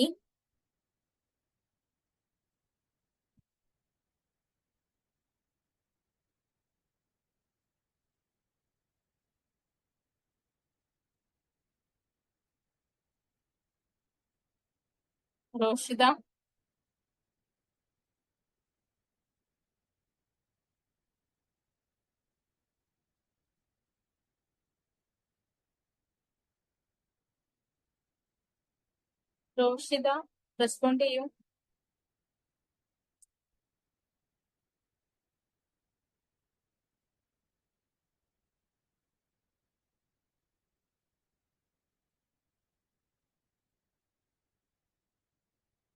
Okay, Roshida പറയുന്നത് ഓപ്ഷൻ സി അല്ലേ? സോ ഓപ്ഷൻ ബിയും സിയും ആണ് നമുക്ക് വന്നിട്ടുള്ള ആൻസർ. ഓക്കെ, ഓപ്ഷൻ ബി ആണ് നമ്മുടെ ആൻസർ അല്ലെ? സാൻഡ്ര ഓപ്ഷൻ ബി ആയിരുന്നു പറഞ്ഞതെന്നാണ് അല്ലെ തോന്നുന്നത്? അപ്പൊ ഓപ്ഷൻ ബി ആണ് ആൻസർ. അപ്പൊ ഈ ഒരു കേസിൽ നിങ്ങൾക്കിപ്പം പല വർക്കുകളും അറിയില്ല എന്നുണ്ടെങ്കിൽ നിങ്ങൾ ജസ്റ്റ് ഒന്ന് ഇവിടെ ചെയ്ത് വെക്കാൻ പറ്റുന്ന എന്താന്ന് വെച്ചാൽ, നമുക്കിതിൽ ഏറ്റവും നിങ്ങൾക്ക് ഫെമിലിയർ ആയിട്ടുള്ള 2 പേരുകൾ ഇത് രണ്ടും അല്ലേ? അതായത് ഇർഫാൻ ഹബീബിനെ നിങ്ങൾക്ക് ഫെമിലിയർ ആയിരിക്കും, സതീഷ് ചന്ദ്രയും ഫെമിലിയർ ആയിരിക്കും. അപ്പൊ നിങ്ങൾ എന്ത് ചെയ്യാന്ന് പറഞ്ഞാൽ ഇവരുടെ വർക്കുകൾ മാക്സിമം ഒന്ന് പഠിച്ചു വെക്കാൻ ശ്രമിക്കുക. അങ്ങനെയാണെന്നുണ്ടെങ്കിൽ ഇങ്ങനത്തെ രീതിയിൽ ക്വസ്റ്റ്യൻസ് ചോദിക്കുന്ന സമയത്ത് എന്ത് ചെയ്യും, ഇവരുടെ 2 പേരുടെയും വർക്കുകൾ നിങ്ങൾ മാക്സിമം പഠിച്ചു വെക്കുകയാണെന്നുണ്ടെങ്കിൽ നിങ്ങൾക്ക് അത് അറേഞ്ച് ചെയ്തിട്ട് ഇവിടെ ബാക്കിയുള്ളത് അറിയില്ലെങ്കിൽ കൂടി ആൻസറിലോട്ട് എത്താൻ സാധിക്കും. ഓക്കെ, അപ്പൊ ഇവിടെ നിങ്ങൾ നോക്കുക, ഈ ഒരു agrarian system of Mughal India, ഇത് ചിലപ്പോൾ നിങ്ങൾക്ക് അറിയായിരിക്കും. ഈ ഒരു work agrarian system of Mughal ഇന്ത്യയിലെ അഗ്രേറിയൻ സിസ്റ്റത്തിനെ കുറിച്ചുള്ള ഈ ഒരു വർക്ക് ഇർഫാൻ ഹബീബിന്റെ ആണ് കേട്ടോ. സോ ഇത് മാത്രമാണ് നിങ്ങൾക്ക് അറിയുന്ന കാര്യം എന്ന് പറയുന്നത്. അപ്പൊ നിങ്ങൾ ഇർഫാൻ ഹബീബ്, സതീഷ് ചന്ദ്ര പോലുള്ളവരുടെ വർക്കുകൾ മാക്സിമം നിങ്ങളൊന്ന് ബൈഹാർട്ട് ചെയ്യാൻ ശ്രമിക്കുക. അങ്ങനെയാണെന്നുണ്ടെങ്കിൽ ഓപ്ഷൻസിൽ അത് വരുന്ന സമയത്ത് നമുക്ക് അത് കണക്ട് ചെയ്തിട്ട് ഉത്തരത്തിലോട്ട് എത്താവുന്നതാണ്. So agrarian system of Mughal India ഇപ്പൊ തന്നെ ഉറപ്പായിട്ടും പഠിച്ചു വെക്കുക. Agrarian system of Mughal India അത് ഇർഫാൻ ഹബീബിന്റെ വർക്കാണ്. ഓക്കെ, സോ A4 എന്ന് വരുന്ന നമുക്ക് 2 ഓപ്ഷൻസ് ആണുള്ളത്. ഓപ്ഷൻ ബിയും അതേപോലെ ഓപ്ഷൻ ഡിയും. അപ്പൊ നിങ്ങൾക്ക് ഇത്ര മാത്രമേ അറിയൂ എന്നുണ്ടെങ്കിൽ നിങ്ങൾ എന്ത് ചെയ്യുക, നിങ്ങൾ ഇതിൽ രണ്ടിൽ നിന്നും ഗസ് ചെയ്യാം. ഓക്കെ, സോ ഇനി നമുക്ക് ചെയ്യാൻ പറ്റുന്ന ഒരു കാര്യം എന്ന് പറയുന്നത്, ഞാൻ പറഞ്ഞു parties and politics at Mughal court. ഈ ഒരു വർക്ക് സതീഷ് ചന്ദ്രയുടേതാണ്. സോ സതീഷ് ചന്ദ്രയുടെ വർക്കുകൾ നിങ്ങൾ പഠിച്ചു വെക്കുകയാണെന്നുണ്ടെങ്കിൽ ഇതൊന്ന് ഓർത്ത് വെക്കുക. Parties and politics at Mughal court, Satish Chandra. So B3. Okay, B3 വരുന്നത് ഈ ഓപ്ഷനിലാണ്. ഇവിടെ വരുന്നത് B1 ആണ്. ഓക്കെ, സോ ഇത് തെറ്റാണ്. ഓക്കെ, അപ്പൊ സതീഷ് ചന്ദ്രയുടെയും ഇർഫാൻ ഹബീബിന്റെയും വർക്കുകൾ മാത്രം അറിയും എന്നുണ്ടെങ്കിൽ നിങ്ങൾക്ക് എന്ത് ചെയ്യാൻ പറ്റും? ഇതിന്റെ ആൻസറിലോട്ട് എത്താൻ പറ്റും. ഓക്കെ, അപ്പൊ ഈ രീതിയിലാണ് നമുക്ക് ഇങ്ങനത്തെ ക്വസ്റ്റ്യൻസിനോട് ഒന്ന് അപ്രോച്ച് ചെയ്യാൻ പറ്റുന്നത്. അതായത് ഇവിടെ ഇപ്പം കുറച്ച് ഫെമിലിയർ ആയിട്ട് നമുക്ക് സതീഷ് ചന്ദ്രയും ഇർഫാൻ ഹബീബും ആണ് ഓത്തേഴ്സിലുള്ളത്. സോ ഇവര് രണ്ടുപേരും അത്ര ഫെമിലിയർ അല്ലായിരിക്കും. സോ അതുകൊണ്ട് തന്നെ ഇവരുടെ വർക്കുകൾ മാക്സിമം പഠിച്ചു വെക്കുക. അത് ഓപ്ഷനിൽ വരുന്ന സമയത്ത് അത് കറക്റ്റ് ചെയ്തിട്ട് അത് മാച്ച് ചെയ്തിട്ട് എന്ത് ചെയ്യുക? ഓപ്ഷൻസ് അനലൈസ് ചെയ്യുക എന്നുള്ളതാണ്. സോ ഇവിടെ agrarian system of Mughal India Irfan ഹബീബിന്റെതാണെന്ന് നിങ്ങൾ പഠിച്ചു. സോ അത് വെച്ച് നമുക്ക് ഓപ്ഷൻ ബിയും ഓപ്ഷൻ ഡിയുമാണ് നമ്മുടെ മുന്നിലുള്ളത്. സോ മറ്റൊരു കാര്യം, parties and politics at Mughal court എന്നുള്ള ബുക്ക് സതീഷ് ചന്ദ്രയുടേതാണെന്നുള്ളതും നിങ്ങൾ പഠിച്ചു. അങ്ങനെയാണെന്നുണ്ടെങ്കിൽ എന്താണ്, ഇവരുടെ രണ്ടുപേരുടെയും വർക്ക് അറിയുക എന്നുണ്ടെങ്കിൽ തന്നെ ഇതിന്റെ ആൻസറിലെത്തി അല്ലെ. അപ്പോ ഇപ്പൊ തന്നെ മറ്റ് ഈ രണ്ട് ഓപ്ഷൻസും കൂടി നിങ്ങൾ പഠിച്ചു വെക്കുക. കാരണം ഇത് റിപ്പീറ്റ് ചെയ്യും കേട്ടോ. അതായത് ഈ രീതിയിൽ ക്വസ്റ്റ്യൻസ് ചോദിക്കുന്ന സമയത്ത് ഈ വർക്കുകൾ വീണ്ടും വീണ്ടും റിപ്പീറ്റ് ചെയ്യുന്നതായിട്ട് കാണാൻ പറ്റുന്നുണ്ട്. സോ അതുകൊണ്ട് തന്നെ ഇത് നമ്മളിപ്പം നിങ്ങൾ ഇപ്പൊ PYQs ഒക്കെ ഇനി ചോദിക്കില്ല എന്ന് നമ്മളിപ്പോ പറയില്ല, അതേപോലെ ഇതെന്തായാലും എന്ത് ചെയ്യില്ല, റിപ്പീറ്റ് ചെയ്യില്ല. പക്ഷെ ഇതിലെ ഏതെങ്കിലും ഒക്കെ മാച്ച് ചെയ്തിട്ട് മറ്റൊരു ക്വസ്റ്റ്യനിൽ നമുക്ക് എക്സ്പെക്ട് ചെയ്യാൻ പറ്റും. സോ അടുത്ത ഓപ്ഷൻസ് നിങ്ങൾ വെറുതെ ഒന്ന് പഠിച്ചു വെക്കുക. The Mughal nobility under Aurangzeb. Okay, ഈ ഒരു വർക്ക് അത്തർ അലി എന്ന് പറഞ്ഞ ഈ ഒരു ഹിസ്റ്റോറിയന്റേതാണ്. അതേപോലെ historians and historiography during the reign of Akbar, Harbans മുക്കയുടെ വർക്കാണ്. ഓക്കെ, അതേപോലെ നമുക്കിപ്പം ഫാൾ ഓഫ് മുഗൾ എംപയർ എന്ന് പറഞ്ഞിട്ട് ജഗന്നാഥ് സർക്കാരിന്റെ ഒക്കെ ഒരു വർക്ക് ഉണ്ട്, fall of Mughal empire. Okay, so ഈ കാര്യങ്ങളൊന്ന് ഓർത്ത് വെക്കുക. ഇനി അടുത്ത ക്വസ്റ്റ്യൻ നോക്കാം. വാട്ട് വാസ് സ്വന്തം? സ്വന്തം എന്താണ്? ഞാനിത് ഇന്ന് നിങ്ങളോട് സംസാരിക്കുന്ന കൂട്ടത്തിൽ ഞാൻ ഈ ഒരു ടേം ഞാൻ നേരത്തെ പറഞ്ഞിട്ടുണ്ടായിരുന്നു. നിങ്ങൾ ശ്രദ്ധിച്ചിട്ടുണ്ടെങ്കിൽ നിങ്ങൾക്ക് ഇത് ആൻസർ ചെയ്യാൻ പറ്റും. വാട്ട് വാസ് സ്വന്തം? Option A gateway, option B agricultural loans, option C uncultivable land, option D punishment.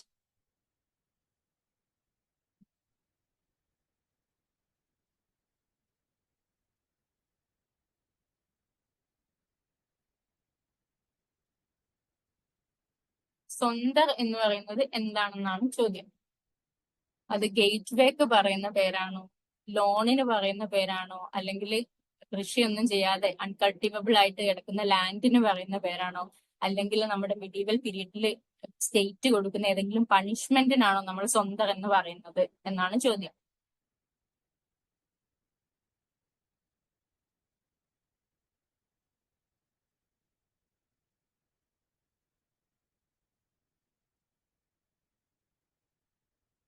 റോഷിദ, Sandra? Okay, Sandra option B, Roshida option B അല്ലെ? അപ്പൊ കറക്റ്റ് ആണ്. Agricultural loans. ഞാൻ നേരത്തെ മുഹമ്മദ് ബിൻ തുഗ്ലക്കിന്റെ separate agricultural department Diwani Amir കോഹിയെ കുറിച്ച് നമ്മൾ പറഞ്ഞു. ആ സമയത്ത് ഞാൻ ഈ വേർഡ് പറഞ്ഞിട്ടുണ്ടായിരുന്നു. സോ അത് നിങ്ങൾ ശ്രദ്ധിച്ചിട്ടുണ്ടെങ്കിൽ നിങ്ങൾക്ക് ഇത് കിട്ടും. അതായത് സ്വന്തം, അതേപോലെ തക്കവി എന്നൊക്കെ പറയുന്നത് അഗ്രികൾച്ചറൽ ലോണുകളാണ്. ഓക്കെ, ഫാമേഴ്സിന് സപ്പോർട്ട് ചെയ്യാൻ വേണ്ടിയിട്ട് ഈ ഒരു പീരീഡിൽ കൊടുത്തിട്ടുണ്ടായിരുന്ന അഗ്രികൾച്ചർ അസോസിയേറ്റഡ് ലോണുകളാണ് എന്ത്?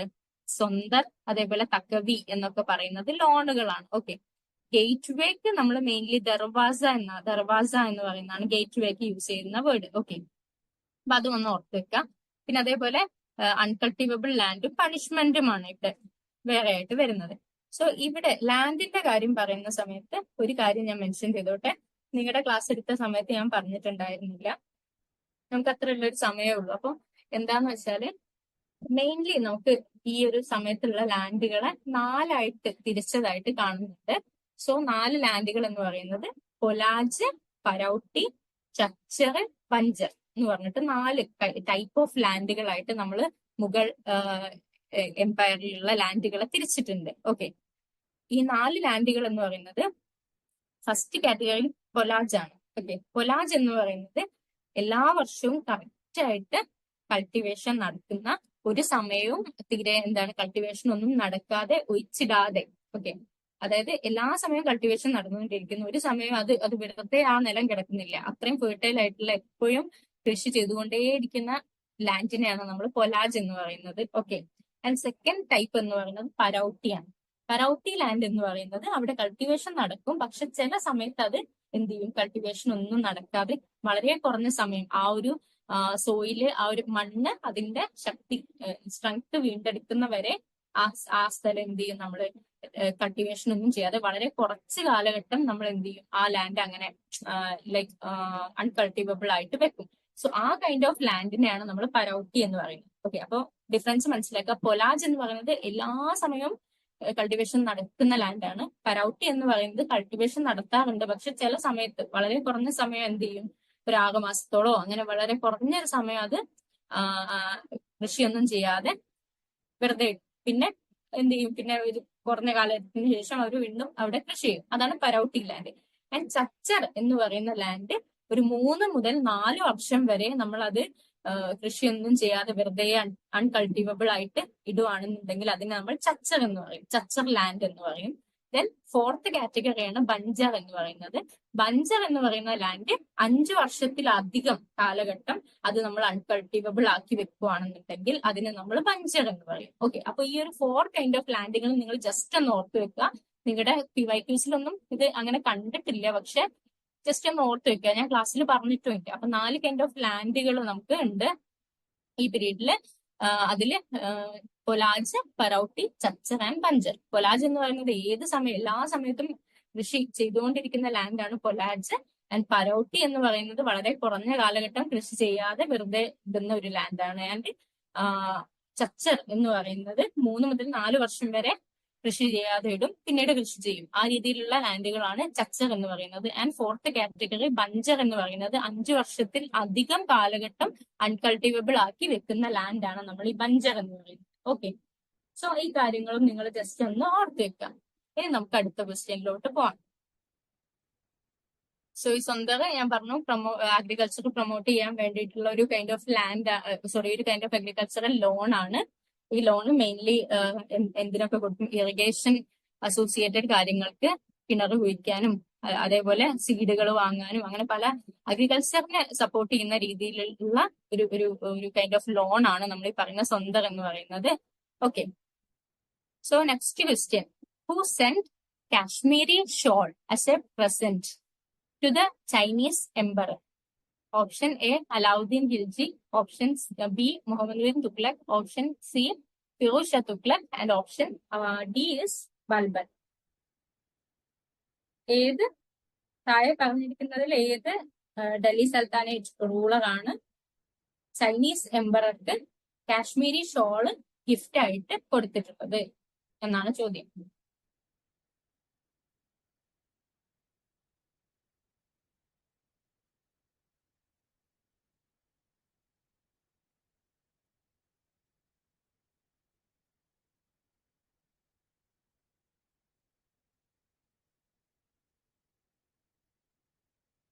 Sandra, option B. റോഷിദ?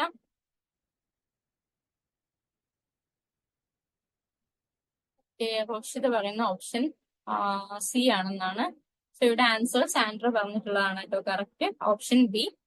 സോ ഈ ഇതൊന്ന് ജസ്റ്റ് ഒരു PYQ ആണ്, നിങ്ങളൊന്ന് ഓർത്ത് വെക്കുക. ചൈനയിലോട്ട് നമ്മുടെ മുഹമ്മദ് ബിൻ തുഗ്ലക്കിന്റെ കാലഘട്ടത്തിൽ വന്നിട്ടുള്ള, നമ്മൾ പറഞ്ഞല്ലോ ഇബ്നു ബത്തൂത്തയെ കുറിച്ച്. സോ ഇബ്നു ബത്തൂത്തയെ ചൈനയിലോട്ട് മുഹമ്മദ് ബിൻ തുഗ്ലക്ക് അയക്കുന്നതായിട്ട് പറയുന്നുണ്ട്. സോ ചൈനയിലോട്ട് അയക്കുന്ന സമയത്ത് അദ്ദേഹം കാശ്മീരി ഷോൾ ഈ ഒരു ചൈനീസ് എംപററിന് പ്രസന്റ് ചെയ്യാൻ വേണ്ടിയിട്ട് കൊടുത്തയക്കുന്നതായിട്ട് നമുക്ക് തെളിവുകളുണ്ട്. സോ നിങ്ങൾ ഓർത്ത് വെക്കുക, മുഹമ്മദ് ബിൻ തുഗ്ലക്ക് ആണ് ചൈനീസ് എംപയറിന് കാശ്മീരി ഷാള് കൊടുത്തിട്ടുള്ളത്. ഓക്കെ, ഇനി next question, identify the correct statement. ഇതില് ക്രോണോളജി അറേഞ്ച് ചെയ്യുക എന്നുള്ളതല്ല ഇവിടെ ക്വസ്റ്റ്യൻ, ഇതിൽ കറക്റ്റ് ആയിട്ടുള്ള സ്റ്റേറ്റ്മെന്റ്സ് ഐഡന്റിഫൈ ചെയ്യുക എന്നുള്ളതാണ്. ആൻഡ് ഓൾസോ ഇവിടെ കീവേഡ് ശ്രദ്ധിക്കുക, കറക്റ്റ് എന്നുള്ളതാണ്. നിങ്ങൾ ഇൻകറക്റ്റ് ആയിട്ടുള്ള സ്റ്റേറ്റ്മെന്റുകളല്ല, ചില സമയത്ത് ഇൻകറക്റ്റ് ആയിട്ടുള്ളതായിരിക്കും നമുക്ക് സെലക്ട് ചെയ്യേണ്ടത്. സോ ഇവിടെ കറക്റ്റ് ആയിട്ടുള്ള സ്റ്റേറ്റ്മെന്റ് ആണ് നിങ്ങൾ ഐഡന്റിഫൈ ചെയ്യേണ്ടത്. A, Balban ascended the throne in 1266. B, Balban was sold as a slave in Turkistan. C, Balban was bought by Iltutmish in Delhi.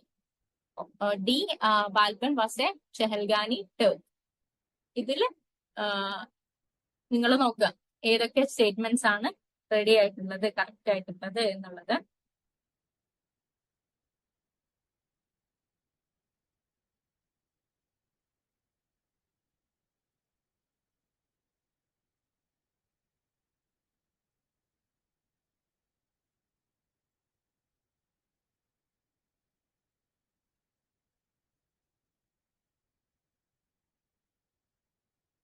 Answer പറഞ്ഞിട്ടുള്ളത് Roshitha, Sandra.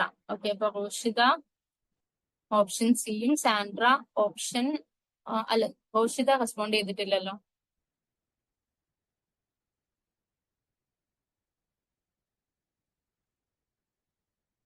Sandra option B,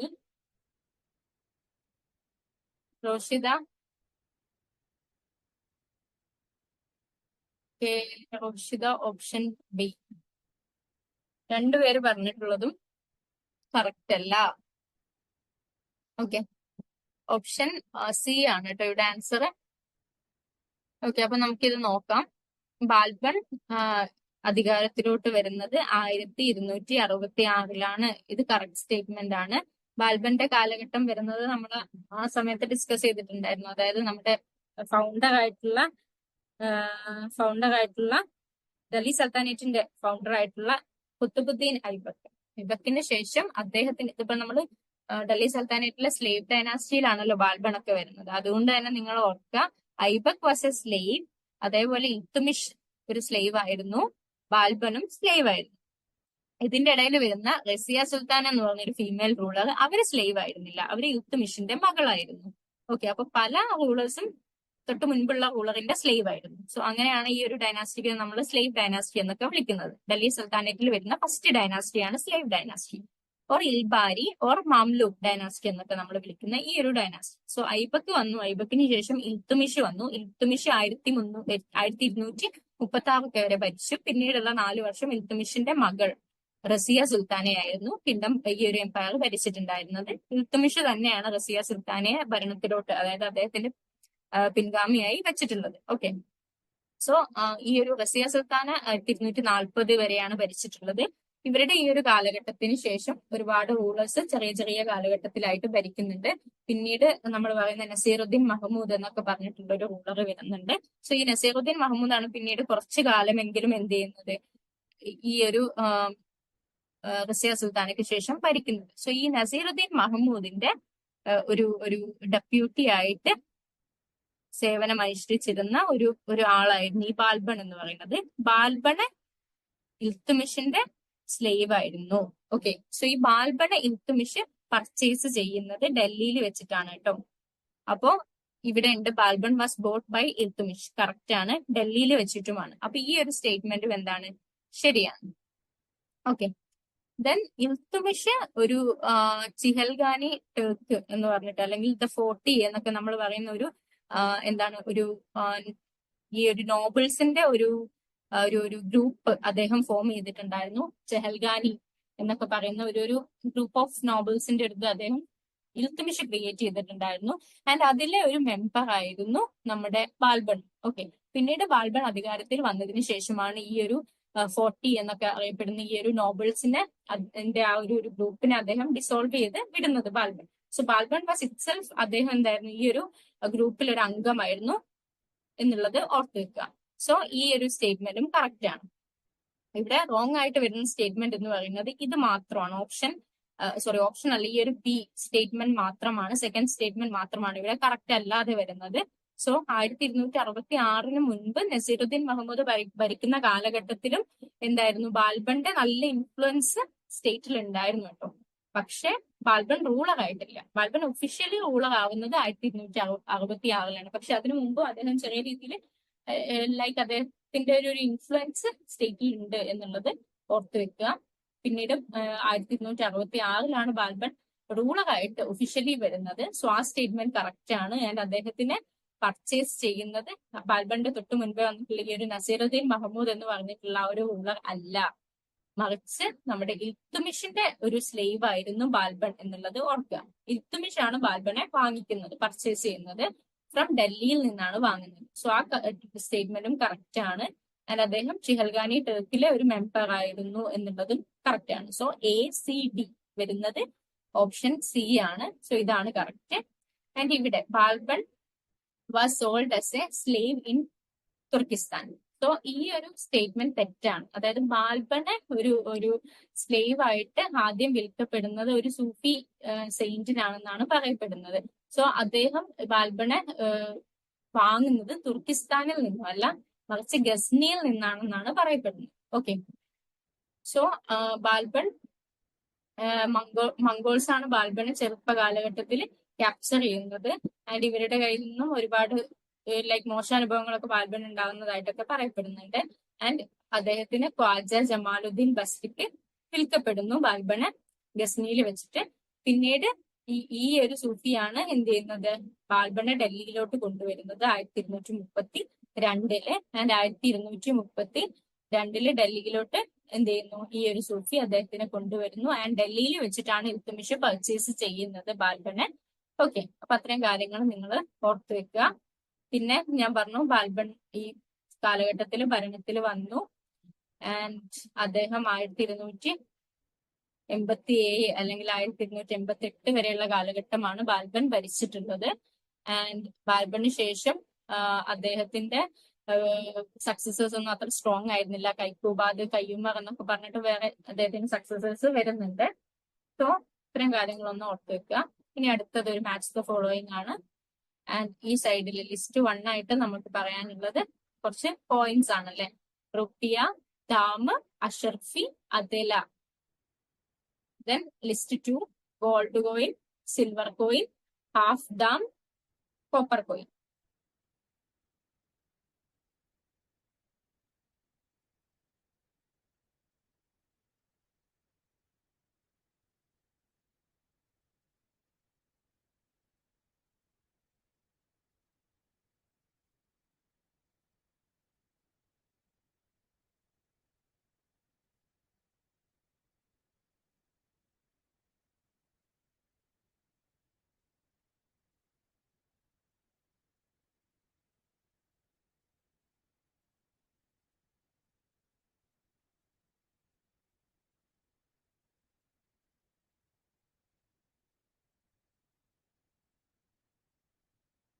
Roshitha, Sandra, കുറച്ച് ടൈം എടുത്തോളൂ, കുഴപ്പമില്ല. മാച്ച് ദ ഫോളോയിങ് ആണല്ലോ. അപ്പൊ നിങ്ങൾ എന്ത് ചെയ്യാന്ന് വെച്ചാൽ എന്തെങ്കിലുമൊക്കെ ഒന്ന് മാച്ച് ചെയ്ത് നോക്കുക. ഉറപ്പുള്ളത് കേട്ടോ, ഉറപ്പുള്ള എന്തെങ്കിലുമൊക്കെ. ഞാൻ ഇവിടെ ഒരു ഹിന്റ് തരാം. ഈ കോയിനെ കുറിച്ച് നമ്മൾ ഡിസ്കസ് ചെയ്തിട്ടുണ്ടായിരുന്നു. ഇത് ഷേർഷാ ഇൻട്രൊഡ്യൂസ് ചെയ്തിട്ടുള്ള ഒരു കോയിനാണ് റുപ്പിയ. ഓക്കെ, അപ്പൊ ഇത് വെച്ചിട്ട് നിങ്ങൾ ഇതിൽ നിന്ന് നിങ്ങൾ മനസ്സിലാക്കുക റുപ്പിയ ഏത് തരം കോയിൻ ആണെന്നുള്ളത് നമ്മൾ ക്ലാസ്സിൽ പറഞ്ഞിട്ടുണ്ടായിരുന്നു. റോഷിത ഡി ആണ് ഓപ്ഷൻ ഡി ആണ് പറയുന്നത്.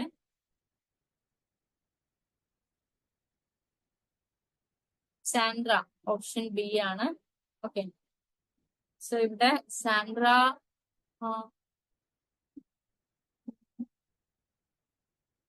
സാൻഡ്ര പറഞ്ഞിട്ടുള്ളത് ഏതാണ്? ഓപ്ഷൻ ബി ആണല്ലേ? അതാണ് കേട്ടോ കറക്റ്റ്. സോ ഓപ്ഷൻ ബി ആണ് ഇവിടെ കറക്റ്റ്. അപ്പൊ ഞാൻ പറഞ്ഞു എങ്ങനെ വരുന്നതെന്ന് വെച്ചാൽ റുപ്പിയ എന്ന് പറഞ്ഞ ഈ കോയിനെ കുറിച്ച് നമ്മൾ പറഞ്ഞിട്ടുണ്ട്. ഇത് ഷേർഷ ഇൻട്രൊഡ്യൂസ് ചെയ്യുന്ന ഒരു ചെയ്ത ഒരു കോയിൻ ആണ്. പിന്നെ ഇത് സിൽവർ കോയിൻ ആണ്. ഓക്കെ, അപ്പൊ A2 കിട്ടിക്കഴിഞ്ഞാൽ നമുക്കിവിടെ എന്ത് ചെയ്യാം, ഈ 2 ഓപ്ഷനിലോട്ട് ചുരുങ്ങാം. അല്ലെ, സോറി, ഈ 3 ഓപ്ഷനിലോട്ട് നമ്മൾ എത്തും. ഒറ്റ ഓപ്ഷനാണ് നമുക്കിവിടെ എലിമിനേറ്റ് ചെയ്യാൻ പറ്റുന്നത്. സ്റ്റിൽ നല്ലൊരു കാര്യമാണ്. അതായത് ഒരു ഓപ്ഷൻ നമുക്ക് തെറ്റായിട്ടുള്ള ഒരു ഓപ്ഷൻ നമുക്ക് ഒഴിവാക്കാൻ പറ്റും. So A, B or D ഇതിലോട്ട് നമ്മൾ എത്തും. ആൻഡ് മറ്റൊരു കാര്യം നിങ്ങൾക്ക് ചിലപ്പോൾ ഓർമ്മ ഉണ്ടാവാൻ ഉള്ള ഒരു കാര്യം എന്ന് പറഞ്ഞാൽ ഈ ദാം എന്ന് പറഞ്ഞ കോയിനാണ്. ദാം എന്ന് പറയുന്നത് കോപ്പർ കോയിൻ ആണ് കേട്ടോ. സോ അത് നിങ്ങൾക്ക് അറിയുമായിരിക്കും. So B4, A to B4 വരുന്ന ഓപ്ഷൻ ഒറ്റൊന്നേ ഉള്ളൂ. അപ്പോൾ നമുക്ക് ഈ ഒരു ആൻസറിലോട്ട് എത്താം, ഓപ്ഷൻ ബിയിലോട്ട് എത്താം. ഓക്കെ, സാൻഡ്ര ഇതാണ് പറഞ്ഞിട്ടുള്ളത്. സോ ഇത് കറക്റ്റ് ആണ്. ബാക്കിയുള്ളതും കൂടി നമുക്കൊന്ന് കണക്ട് ചെയ്യാം. അഷറഫി ഗോൾഡ് കോയിൻ ആണ്. അതേല എന്ന് പറയുന്നത് ഹാഫ് ദാം ആണ്. ഓക്കെ, അതായത് ഒരു ഒരു കോപ്പർ കോയിൻ ഡാം അതിന്റെ പകുതിക്കാണ് നമ്മൾ എന്ത് പറയുന്നത്, പകുതി വാല്യൂ ഉള്ള ഒരു കോയിനാണ് നമ്മൾ എന്ത് പറയുന്നത്, അതേല എന്ന് പറയുന്നത്. ഓക്കെ, ആൻഡ് ഓക്കെ, അപ്പോ ഇവിടെ ഞാൻ പറഞ്ഞു റുപ്പിയ സിൽവർ കോയിൻ ആണ്, ഡാം കോപ്പർ കോയിൻ ആണ്, അഷർഫി ഗോൾഡ് കോയിൻ ആണ്, അതേല എന്ന് പറയുന്നത് ഹാഫ് ഡാമിനാണ് നമ്മൾ അതേല എന്ന് പറയുന്നത്. ആൻഡ് ഇവിടെ ഞാൻ ആഡ് ചെയ്തിട്ടുള്ളത് ഈ ഒരു കോയിൻ മൊഹൂർ എന്ന് പറയുന്നതും ഷേർഷ ഇൻട്രൊഡ്യൂസ് ചെയ്തിട്ടുള്ള ഒരു കോയിൻ ആണ്. അത് ഗോൾഡ് കോയിൻ ആണ് എന്നുള്ളതും കൂടി ഓർക്കുക. Okay, so mohur was a gold coin. Okay, so അഷറഫിയും മൊഹൂറും കണ്ടു കഴിഞ്ഞാൽ അത് ഗോൾഡ് കോയിൻ ആണെന്ന് ഓർക്കുക. റുപ്പിയ എന്ന് പറയുന്നത് സിൽവർ കോയിൻ ആണെന്ന് ഓർക്കുക. അങ്ങനെയാണെന്നുണ്ടെങ്കിൽ നിങ്ങൾ പറയൂ, ഇത് നമ്മൾ പറഞ്ഞിട്ടുള്ളതാണ്. തങ്ക, തങ്ക എന്ത് കോയിനാണ്? തങ്ക ഗോൾഡ് ആണോ, സിൽവർ ആണോ, അല്ലെങ്കിൽ കോപ്പർ ആണോ? എന്താണ് തങ്ക? തങ്ക ഓക്കെ, സിൽവർ. സിൽവർ ആണ്. ഇത് ഇൻട്രൊഡ്യൂസ് ചെയ്തിട്ടുള്ള റൂളർ ആരാണ്? സാൻഡ്ര, റോഷിദ.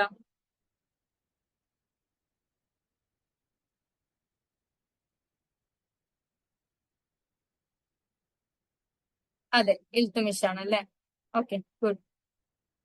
അപ്പൊ അടുത്ത ക്വസ്റ്റ്യനിലോട്ട് പോവാം.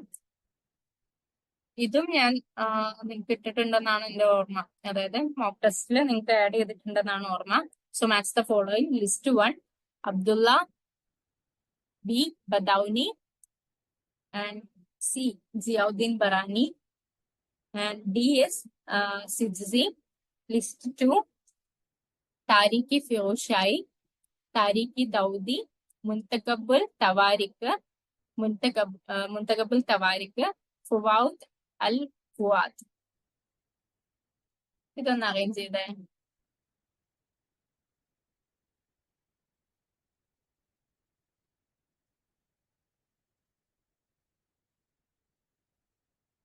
Sandra, option A.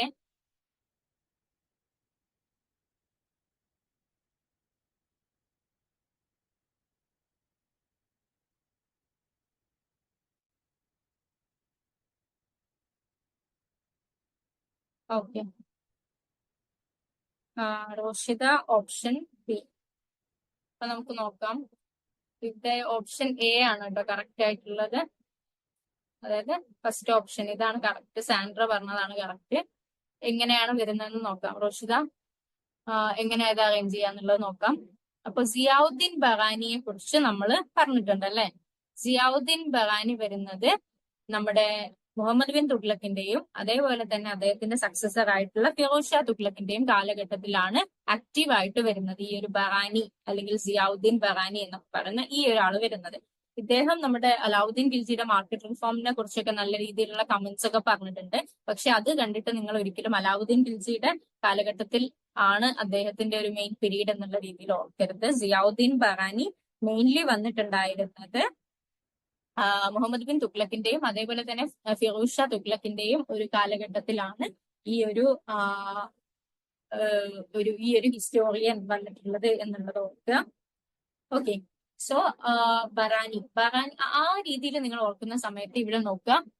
Firoz Shaji എന്ന് പറഞ്ഞാൽ ഫിറോസ് ഷായെ കുറിച്ചുള്ള ഒരു വർക്കാണ് ഇത്. ഫിറോസ് ഷായുടെ ഹിസ്റ്ററി എന്നുള്ള രീതിയിൽ ഫിറോസ് ഷായി. സോ ഞാൻ പറഞ്ഞു നമ്മുടെ സിയാവുദ്ദീൻ ബറാനിയുടെ മെയിൻ ആക്റ്റീവ് പീരീഡ് എന്ന് പറയുന്നത് മുഹമ്മദ് ബിൻ തുഗ്ലക്കിന്റെയും ഫിറോസ് ഷാ തുഗ്ലക്കിന്റെയും കാലഘട്ടമാണ്. സോ ഈ ഒരൊറ്റ കാര്യം അറിഞ്ഞു കഴിഞ്ഞാൽ നിങ്ങൾക്ക് അത് എന്ത് ചെയ്യാൻ പറ്റും? താരിഖി ഫിറോസ് ഷായി സിയാവുദ്ദീൻ ബറാനിയുടെ കാലഘട്ടത്തിലുള്ള സിയാവുദ്ദീൻ ബറാനിയുടെ വർക്ക് ആണെന്നുള്ള രീതിയിൽ നിങ്ങൾക്ക് ഒരു അസംഷൻ അവിടെ കൊടുക്കാൻ പറ്റും. ഓക്കെ, ഇവർക്കാണെന്ന് അറിയില്ല എന്നുണ്ടെങ്കിൽ കൂടി ഫിറോസ് ഷായി എന്നുള്ളത് കണ്ടിട്ട് നിങ്ങൾക്ക് ഈ രീതിയിലൊരു അസംഷൻ, ഒരു നല്ലൊരു അസംഷൻ കൊടുക്കാൻ പറ്റും. സിയാവുദ്ദീൻ ബറാനി എഴുതിയിട്ടുള്ള അദ്ദേഹത്തിന്റെ വർക്കാണ് താരിഖി ഫിറോസ് ഷായി എന്നുള്ള രീതി. അതായത് C1. ഇവിടെ നമുക്ക് C1 വരുന്ന ഒറ്റ ഓപ്ഷൻ മാത്രമേ ഉള്ളൂ, ദാറ്റ് ഇസ് ഓപ്ഷൻ എ. അങ്ങനെയാണെന്നുണ്ടെങ്കിൽ ഇതിന്റെ ആൻസർ കിട്ടും. ഓക്കെ, സോ ബാക്കി ഓപ്ഷൻസ് കൂടി നമുക്കൊന്ന് നോക്കാം. അബ്ദുള്ള, ഇദ്ദേഹത്തിന്റെ വർക്കാണ് താരിഖി ദൗദി. ആൻഡ് ഓർത്ത് വെക്കേണ്ട മറ്റൊരു വർക്കാണ് ബദൗനിയുടെ വർക്ക്. ഓക്കെ, അക്ബറിന്റെ കാലഘട്ടത്തിൽ വരുന്ന വർക്കാണ് മുൻതഖബുൽ തവാരിഖ് എന്ന് പറയുന്നത്. സോ മുൻതഖബുൽ തവാരിഖ് ഓർത്ത് വെക്കുക. മുൻതഖബുൽ തവാരിഖ് ബദൗനിയുടെ വർക്കാണ്. ആൻഡ് മറ്റൊരു വർക്ക് ഉണ്ട്, അതായത് മുൻതഖബുൽ ലുബാബ് എന്ന് പറഞ്ഞിട്ടൊരു വർക്ക് ഉണ്ട്. സോ മുൻതഖബുൽ ലുബാബ് ആരുടെ വർക്കാണെന്ന് ആർക്കെങ്കിലും അറിയാവോ? അറിയെങ്കിൽ നിങ്ങളൊന്ന് ചാറ്റ് ബോക്സിൽ പറഞ്ഞേ. മുൻതഖബുൽ ലുബാബ്. റോഷിത,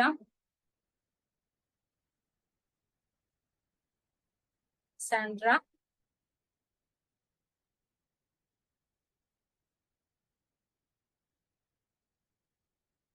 മുൻതഖബുൽ ലുബാബ് ആരുടെ വർക്കാണ്?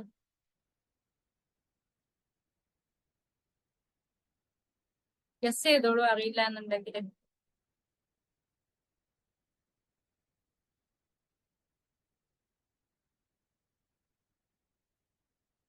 അല്ല, മുൻതഖബുൽ തവാരിഖ് ബദൗനിയുടെ വർക്കാണ്. ഞാൻ ചോദിച്ചത് മുൻതഖബുൽ ലുബാബാണ്.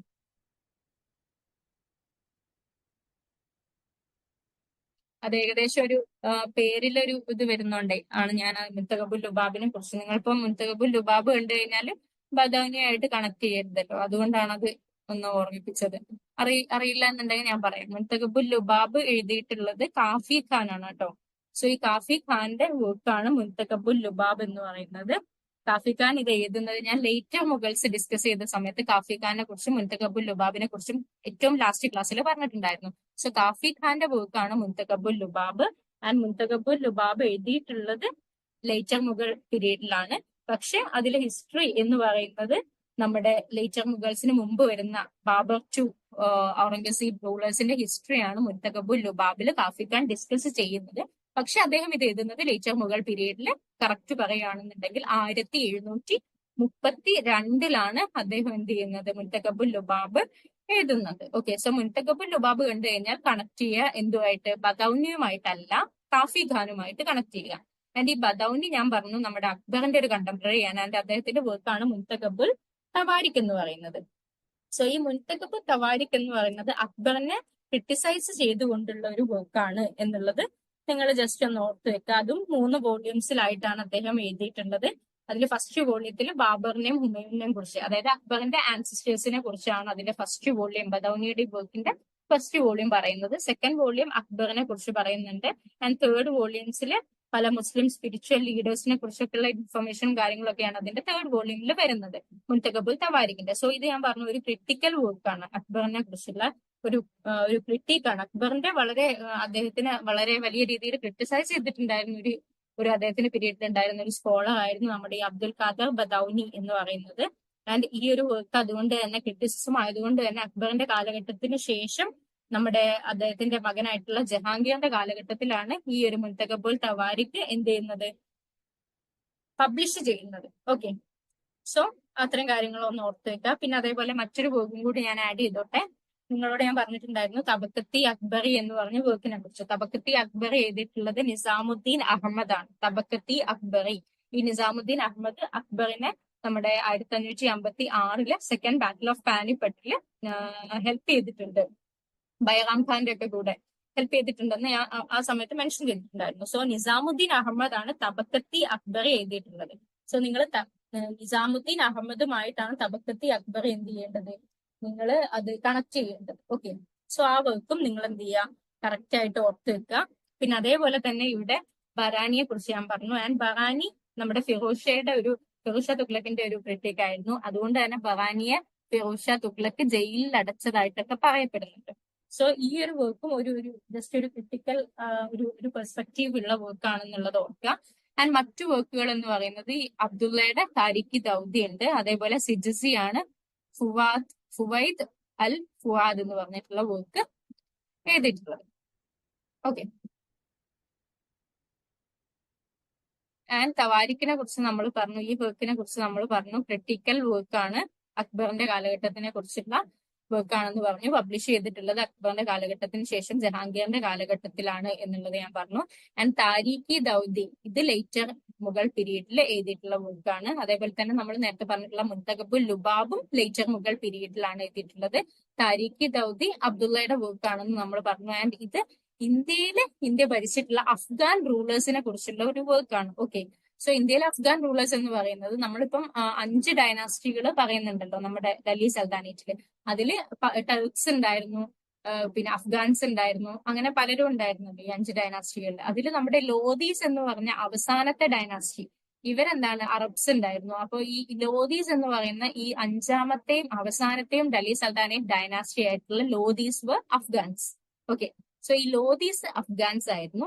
ആൻഡ് ഇവരുടെ ഒരു പിന്തുടർച്ച എന്നുള്ള രീതിയിലാണ് നമ്മുടെ മുഗൾ എംപയറിന്റെ ഇടയിൽ വരുന്ന ഈ ഒരു സർ ഡൈനാസ്റ്റി, ഷേർഷയുടെ സർ ഡൈനാസ്റ്റി. സോ ഈ ഷേർഷയും അഫ്ഗാനി ഒരു ഇതുള്ള ആളുകളാണ്. ഓക്കെ, സോ ഈ ഇന്ത്യ ഭരിച്ചിട്ടുള്ള അഫ്ഗാൻ റൂളേഴ്സിന്റെ ഹിസ്റ്ററിയാണ് താരിഖി ദൗദിയിലുള്ളത്. ഓക്കെ, പ്രത്യേകം ഓർത്ത് വെക്കുക, താരിഖി ദൗദി അഫ്ഗാൻ റൂളേഴ്സിന്റെ ഹിസ്റ്ററിയാണ് ഉദ്ദേശിക്കുന്നത്. അപ്പൊ മാച്ച് ദ ഫോളോയിങ്ങിൽ താരിഖി ദൗദി കൊടുത്തിട്ട് ഇവിടെ അഫ്ഗാൻ റൂളേഴ്സിന്റെ ഹിസ്റ്ററി എന്നുള്ള രീതിയിൽ കൊടുക്കുകയാണെന്നുണ്ടെങ്കിൽ കണക്ട് ചെയ്യുക. താരിഖി ദൗദി അത് അഫ്ഗാൻ റൂളേഴ്സ്, ഇന്ത്യയിലുള്ള അഫ്ഗാൻ റൂളേഴ്സ്, പെർട്ടിക്കുലർലി ആരാണ്, ലോധീസിനെ കുറിച്ചും അതേപോലെ സർ ഡൈനാസ്റ്റിയുമായി ബന്ധപ്പെട്ടുള്ള റൂളേഴ്സിന്റെ ഹിസ്റ്ററിയാണ് താരിഖി ദൗദിയിൽ എന്ത് ചെയ്യുന്നത്, അതിൽ ഡിസ്കസ് ചെയ്യുന്നത് മെയിൻലി. ആൻഡ് ഈ ഒരു വർക്ക് ഫുവാദ് അൽ ഫുവാദ് എന്ന് പറഞ്ഞ ഈ ഒരു വർക്ക് ഡൽഹി സൽത്താനേറ്റ് കാലഘട്ടത്തിൽ എഴുതിയിട്ടുള്ള വർക്കാണ്. ആൻഡ് ഓൾസോ ഇതൊരു സൂഫി സെയിന്റുകളെ കുറിച്ചുള്ള ഒരു വർക്കാണ്. അല്ലെങ്കിൽ സൂഫി സെയിന്റുകൾ പറഞ്ഞിട്ടുള്ള അവരുടെ കോൺവെർസേഷൻസ്, അവരുടെ ചില ടീച്ചിങ്സും അവർ കൊടുത്തിട്ടുള്ള കോൺട്രിബ്യൂഷൻസും കാര്യങ്ങളും ഉണ്ടാവില്ലേ, അവരുടെ പ്രിൻസിപ്പിൾസും കാര്യങ്ങളും. സോ ആ കാര്യങ്ങൾ കളക്ട് ചെയ്ത് വെച്ചിട്ടുള്ള ഒരു വർക്കാണ്. ഓക്കെ, സോ ഒരു ഇന്ത്യൻ ഹിസ്റ്ററി ആയിട്ട് നമുക്ക് പറയാൻ പറ്റില്ല, collection of teachings and saints of Sufi saints. Okay, അതാണ് ഈ ഒരു ഫുവാദ് അൽ ഫൗദ്. ഓക്കെ, അപ്പൊ ഈ ഒരു വർക്ക് കണ്ടു കഴിഞ്ഞാൽ നിങ്ങൾ അത് സൂഫിസവുമായിട്ട് കണക്ട് ചെയ്യുക, അല്ലെങ്കിൽ സൂഫി സെയിന്റുകളുടെ ടീച്ചിങ്സും കാര്യങ്ങളും കണക്ട് ചെയ്തിട്ടുള്ള, അല്ലെങ്കിൽ അതിന്റെ ഒരു കളക്ഷൻ ആണ് ഈ ഒരു ഫുവാദ് അൽ ഫാദ് എന്ന് പറയുന്ന ഈ ഒരു വർക്ക്. ഓക്കെ, സോ അത് കമ്പൈൽ ചെയ്തിട്ടുള്ളത് നിസാമുദ്ദീൻ ഔലിയ എന്ന് പറഞ്ഞ ഈ ഒരു സൂഫി സെയിന്റിന്റെ ഡിസൈപ്പിൾ ആയിട്ടുള്ള അമീർ ഹസൻ സിജസി ആണ്. ഓക്കെ, സോ അമീർ ഹസൻ സിജസി അതിന്റെ കമ്പൈലറാണ് കേട്ടോ. ഇവര് പറഞ്ഞിട്ടുള്ള കാര്യങ്ങളൊക്കെ കമ്പൈൽ ചെയ്ത് ഈ ഒരു വർക്കിലാക്കിയത് ഈ നിസാമുദ്ദീൻ ഔലിയയുടെ ഡിസൈപ്പിൾ ആയിട്ടുള്ള അമീർ ഹസൻ സിജസിയാണ്. ഓക്കെ, ഇനി നെക്സ്റ്റ് ക്വസ്റ്റ്യൻ, ഇതും ഞാൻ ആഡ് ചെയ്തിട്ടുണ്ട് വീക്ക്ലി മോക്ക് ടെസ്റ്റിൽ അറ്റൻഡ് ചെയ്തിട്ടുണ്ടെങ്കിൽ നിങ്ങൾ ശ്രദ്ധിച്ചിട്ടുണ്ടാവും. Madad e Maash stands for option A inheritance, option B revenue, and option C aid for subsistence, option D petty burdens. Okay, അപ്പൊ ഒന്ന് ആൻസർ ചെയ്ത്. മദാദ് ഇ മാഷ് ഈ ടേം എന്താണ് ഇൻഡിക്കേറ്റ് ചെയ്യുന്നത്? ഇൻഹെറിറ്റൻസിനെ ആണോ, റവന്യൂവിനെ ആണോ, അല്ലെങ്കിൽ സബ്സിസ്റ്റൻസ് എയ്ഡിനെ ആണോ, അല്ലെങ്കിൽ പെറ്റി ബേർഡൻസ് ആണോ, എന്താണ്?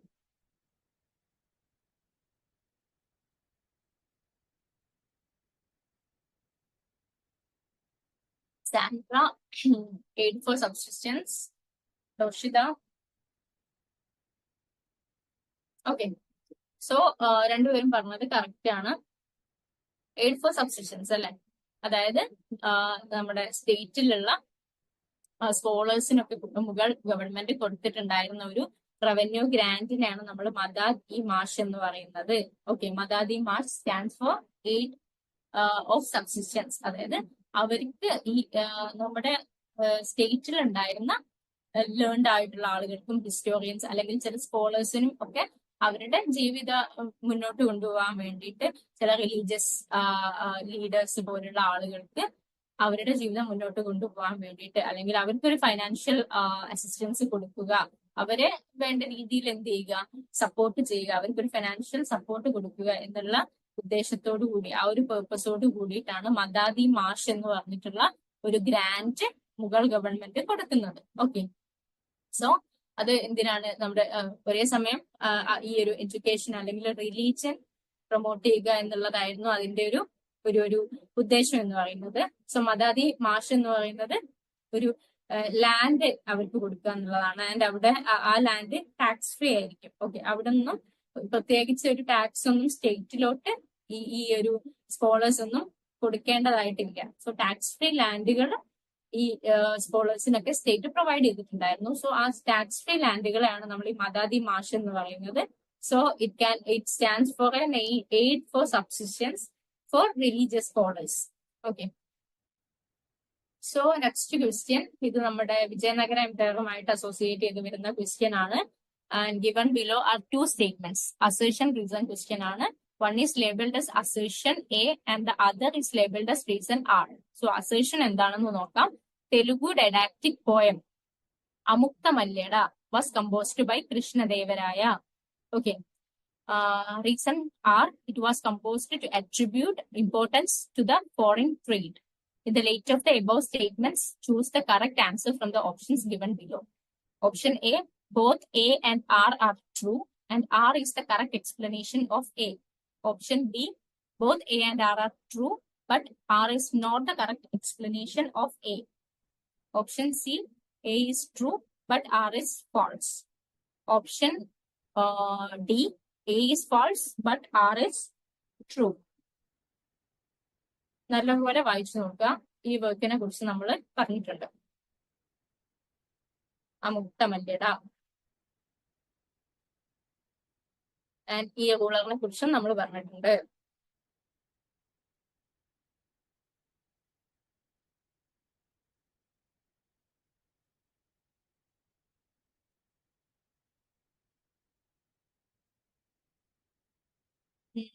Roshitha option B.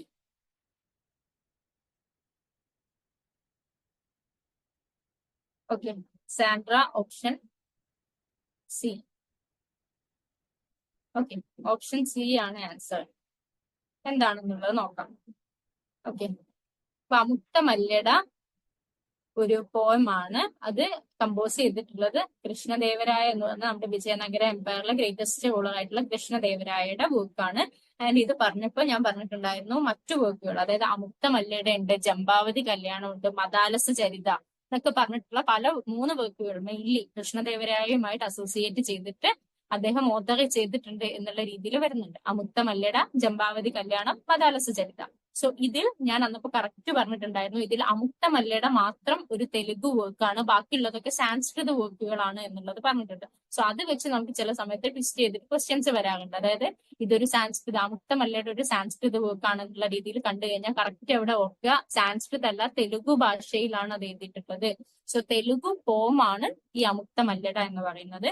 സോ ഇവിടെ ഇപ്പൊ നിങ്ങൾക്ക് ഇപ്പം ഈ അസേഷനിൽ സാൻസ്കൃത് പോം അമുക്തമല്യട വാസ് കമ്പോസ്ഡ് ബൈ കൃഷ്ണദേവരായ എന്നുണ്ടെങ്കിൽ അത് റോങ് ആണ് എന്നുള്ളത് മനസ്സിലാക്കുക. അതായത് കൃഷ്ണദേവരായ ആണോ എഴുതിയിട്ടുള്ളത്? അതെ, അമുക്തമല്യട പോയമാണ്, പക്ഷെ അത് സാൻസ്കൃത ലാംഗ്വേജിൽ ആണ് എന്നാണ് അസേഷൻ എങ്കിൽ അത് തെറ്റാണ്. കാരണം അതൊരു തെലുഗു ലാംഗ്വേജിൽ അദ്ദേഹം എഴുതിയിട്ടുള്ള ഒരു പോയമാണ് അമുക്തമല്യട എന്ന് പറയുന്നത്. സോ ഇവിടെ കറക്റ്റ് ആയിട്ടാണ് കൊടുത്തിട്ടുള്ളത്. അപ്പൊ ഓപ്ഷൻ, അതായത് അസേഷൻ എ കറക്റ്റ് ആണ്. അതിൽ നമുക്ക് പ്രത്യേകിച്ച് മിസ്റ്റേക്ക് ഒന്നും കാണുന്നില്ല. അങ്ങനെയാണെന്നുണ്ടെങ്കിൽ ഓപ്ഷൻ, ഈ ഒരു അസേഷൻ ശരിയാണെന്നുള്ള രീതിയിൽ എന്തൊക്കെ ഓപ്ഷൻസ് ഉണ്ടെന്ന് നോക്കാം. സോ ഇവിടെ മാത്രം ഇതിൽ option both A and R are true എന്ന് പറയുന്നത്. അപ്പൊ ഇത് നമുക്ക് കൺസിഡർ ചെയ്യാം. ഇവിടെ both A and R are true എന്ന് പറയുന്നുണ്ട്. ഇത് നമുക്ക് കൺസിഡർ ചെയ്യാം. ഇവിടെ എ ട്രൂ ആണെന്ന് പറയുന്നുണ്ട്, പക്ഷെ ഇവിടെ എന്താണ് എ ഫാൾസ് ആണെന്നാ പറയുന്നത്. പക്ഷെ നമ്മളിപ്പം എന്താണ് എ ട്രൂ ആണെന്ന് പറഞ്ഞു. സോ നമുക്ക് എന്ത് ചെയ്യാം, ഓപ്ഷൻ ഡി അങ്ങോട്ട് ഒഴിവാക്കാം. സോ ഈ 3 ഓപ്ഷൻസ് ആണ് നമുക്കുള്ളത്. ഇനി അടുത്ത റീസൺ എന്താണ് അത് നോക്കാം. It was composed to attribute importance to the foreign trade എന്നുള്ളതാണ് ഇവിടെ റീസൺ ആയിട്ട് പറയുന്നത്. സോ നിങ്ങൾ നോക്കുക, ഈ ഒരു ഓപ്ഷൻ, അതായത് ഈ ഒരു റീസൺ എന്ന് പറയുന്നത് ഇതിന്റെ കറക്റ്റ് എക്സ്പ്ലനേഷൻ ആണോ എന്നുള്ളതാണ്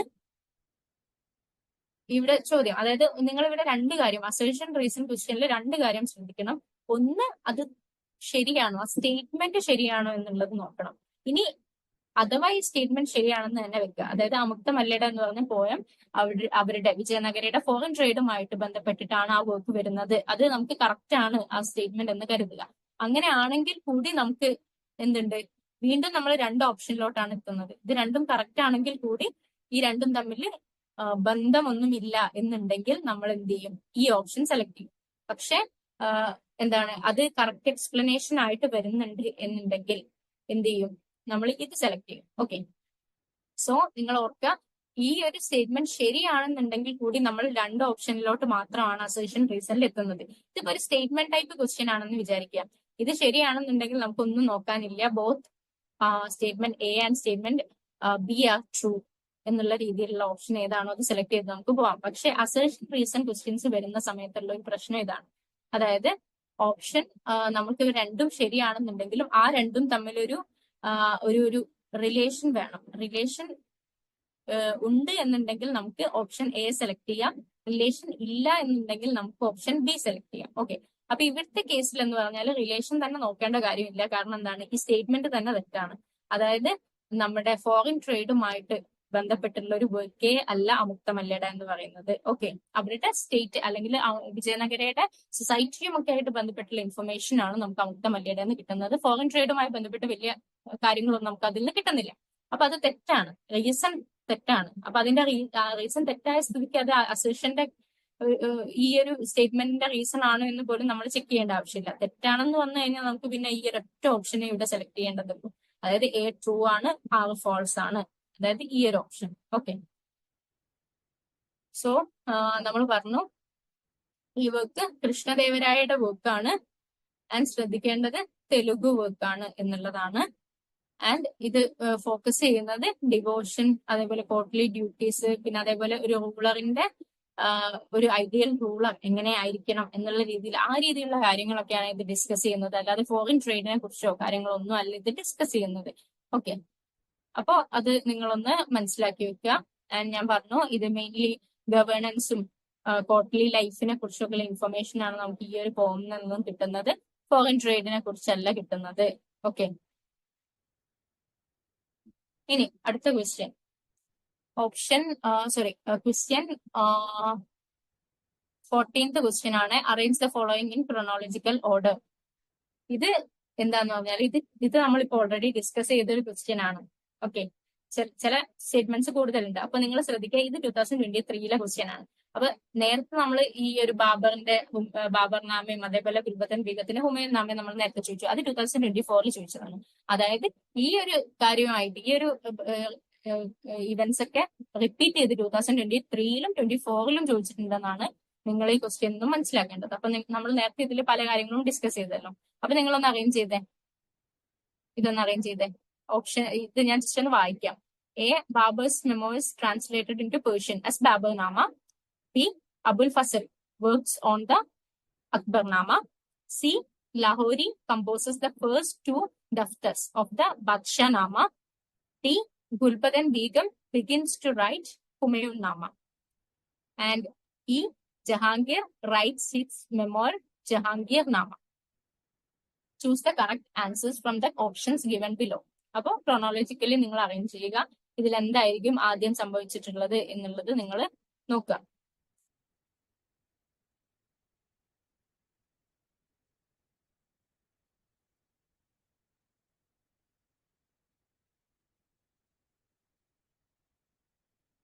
ഇതിന് ചോദിക്കുക എന്നുള്ള അറിയില്ല, പക്ഷെ 2023ലും 2024ലും ഏകദേശം സെയിം ക്വസ്റ്റ്യൻ ഇവിടെ റിപ്പീറ്റ് ചെയ്തതായിട്ടാണ് കാണുന്നത്. ഓക്കെ, അപ്പോ Sandra, Roshitha. Okay, Roshitha B ആണ് പറയുന്നത്.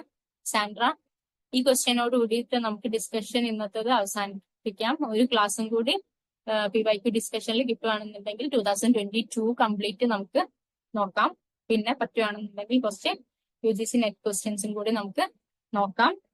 ഓക്കെ, അപ്പൊ അതിന്റെ ഇടയിൽ ഞാൻ എന്ത് ചെയ്യാം, ഏതെങ്കിലുമൊക്കെ ഭാഗങ്ങൾ നിങ്ങളോട് പറയാതെ വിട്ടിട്ടുണ്ടെങ്കിൽ അതും കൂടി നമ്മുടെ ഡിസ്കഷനിൽ നമുക്ക് ആഡ് ചെയ്യാം. ഓക്കെ, പറയുന്ന സമയത്ത് പറയാം. അപ്പൊ സാൻഡ്രയും റോഷിതയും പറയുന്നത് ഓപ്ഷൻ ബി ആണെന്നുള്ളതാണ്. ഓക്കെ, അല്ല, നിങ്ങളൊന്ന് ചെക്ക് ചെയ്തേ. Babur's memoirs translated in to Persian as Baburnama. Okay, ഇത് ആരുടെ കാലഘട്ടത്തിലാ? അക്ബറിന്റെ കാലഘട്ടത്തിൽ. And Gulbadan Begum begins to write Humayun Nama. ഇതും ആരുടെ കാലഘട്ടത്തിലാ? അക്ബറിന്റെ കാലഘട്ടത്തിൽ. അപ്പൊ ഞാൻ നേരത്തെ ഡിസ്കസ് ചെയ്തപ്പോൾ പറഞ്ഞിട്ടുണ്ടായിരുന്നു, ഗുൽബദൻ ബീഗം ഹുമയൂൺ നാമ എഴുതിയതിനു ശേഷമാണ് ബാബറിന്റെ ഈ ഓട്ടോബയോഗ്രഫി ബാബർനാമ ട്രാൻസ്ലേറ്റ് ചെയ്യാൻ വേണ്ടിയിട്ട് അക്ബർ ഓർഡർ കൊടുക്കുന്നത്. ഓക്കെ, അപ്പൊ ആ കേസിൽ എന്താണ് ഡി അല്ലേ ആദ്യം വരിക. നമ്മൾ കഴിഞ്ഞ പ്രാവശ്യം ഡി അതായത് ഇതാണ് ആദ്യം വരിക. ഓക്കെ ഓക്കെ റോഷിത പറഞ്ഞേ.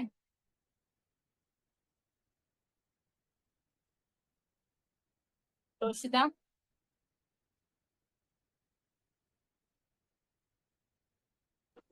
Yes, ma'am. ഒന്നും കൂടി കറക്റ്റ് ചെയ്ത് പറഞ്ഞേ, ഏതായിരിക്കും ഉത്തരം?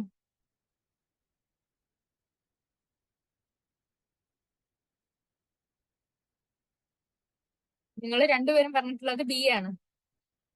ഓക്കെ, അതായത് സ്റ്റാർട്ട് ചെയ്യുന്നത് ഇതിലാണെന്നാണ് നിങ്ങൾ പറഞ്ഞിട്ടുള്ളത്. ഓക്കെ, മനസ്സിലായല്ലോ അല്ലെ? അപ്പൊ ഇവിടെ ആൻസർ ഏതാണ്? Option A. ഓക്കെ, സോ എങ്ങനെയാ വരുന്നെന്നുള്ളത് പറയാം. ഗുൽബദൻ ബീഗത്തിന്റെ ഇത് ഈ ഒരു ഹുമയൂൺ നാമം എഴുതപ്പെടുന്നത് എന്നാണ് അക്ബറിന്റെ കാലഘട്ടത്തിൽ 1587-ലാണ്. ഓക്കെ, അതിനുശേഷമാണ് അക്ബർ എന്ത് ചെയ്യുന്നത്?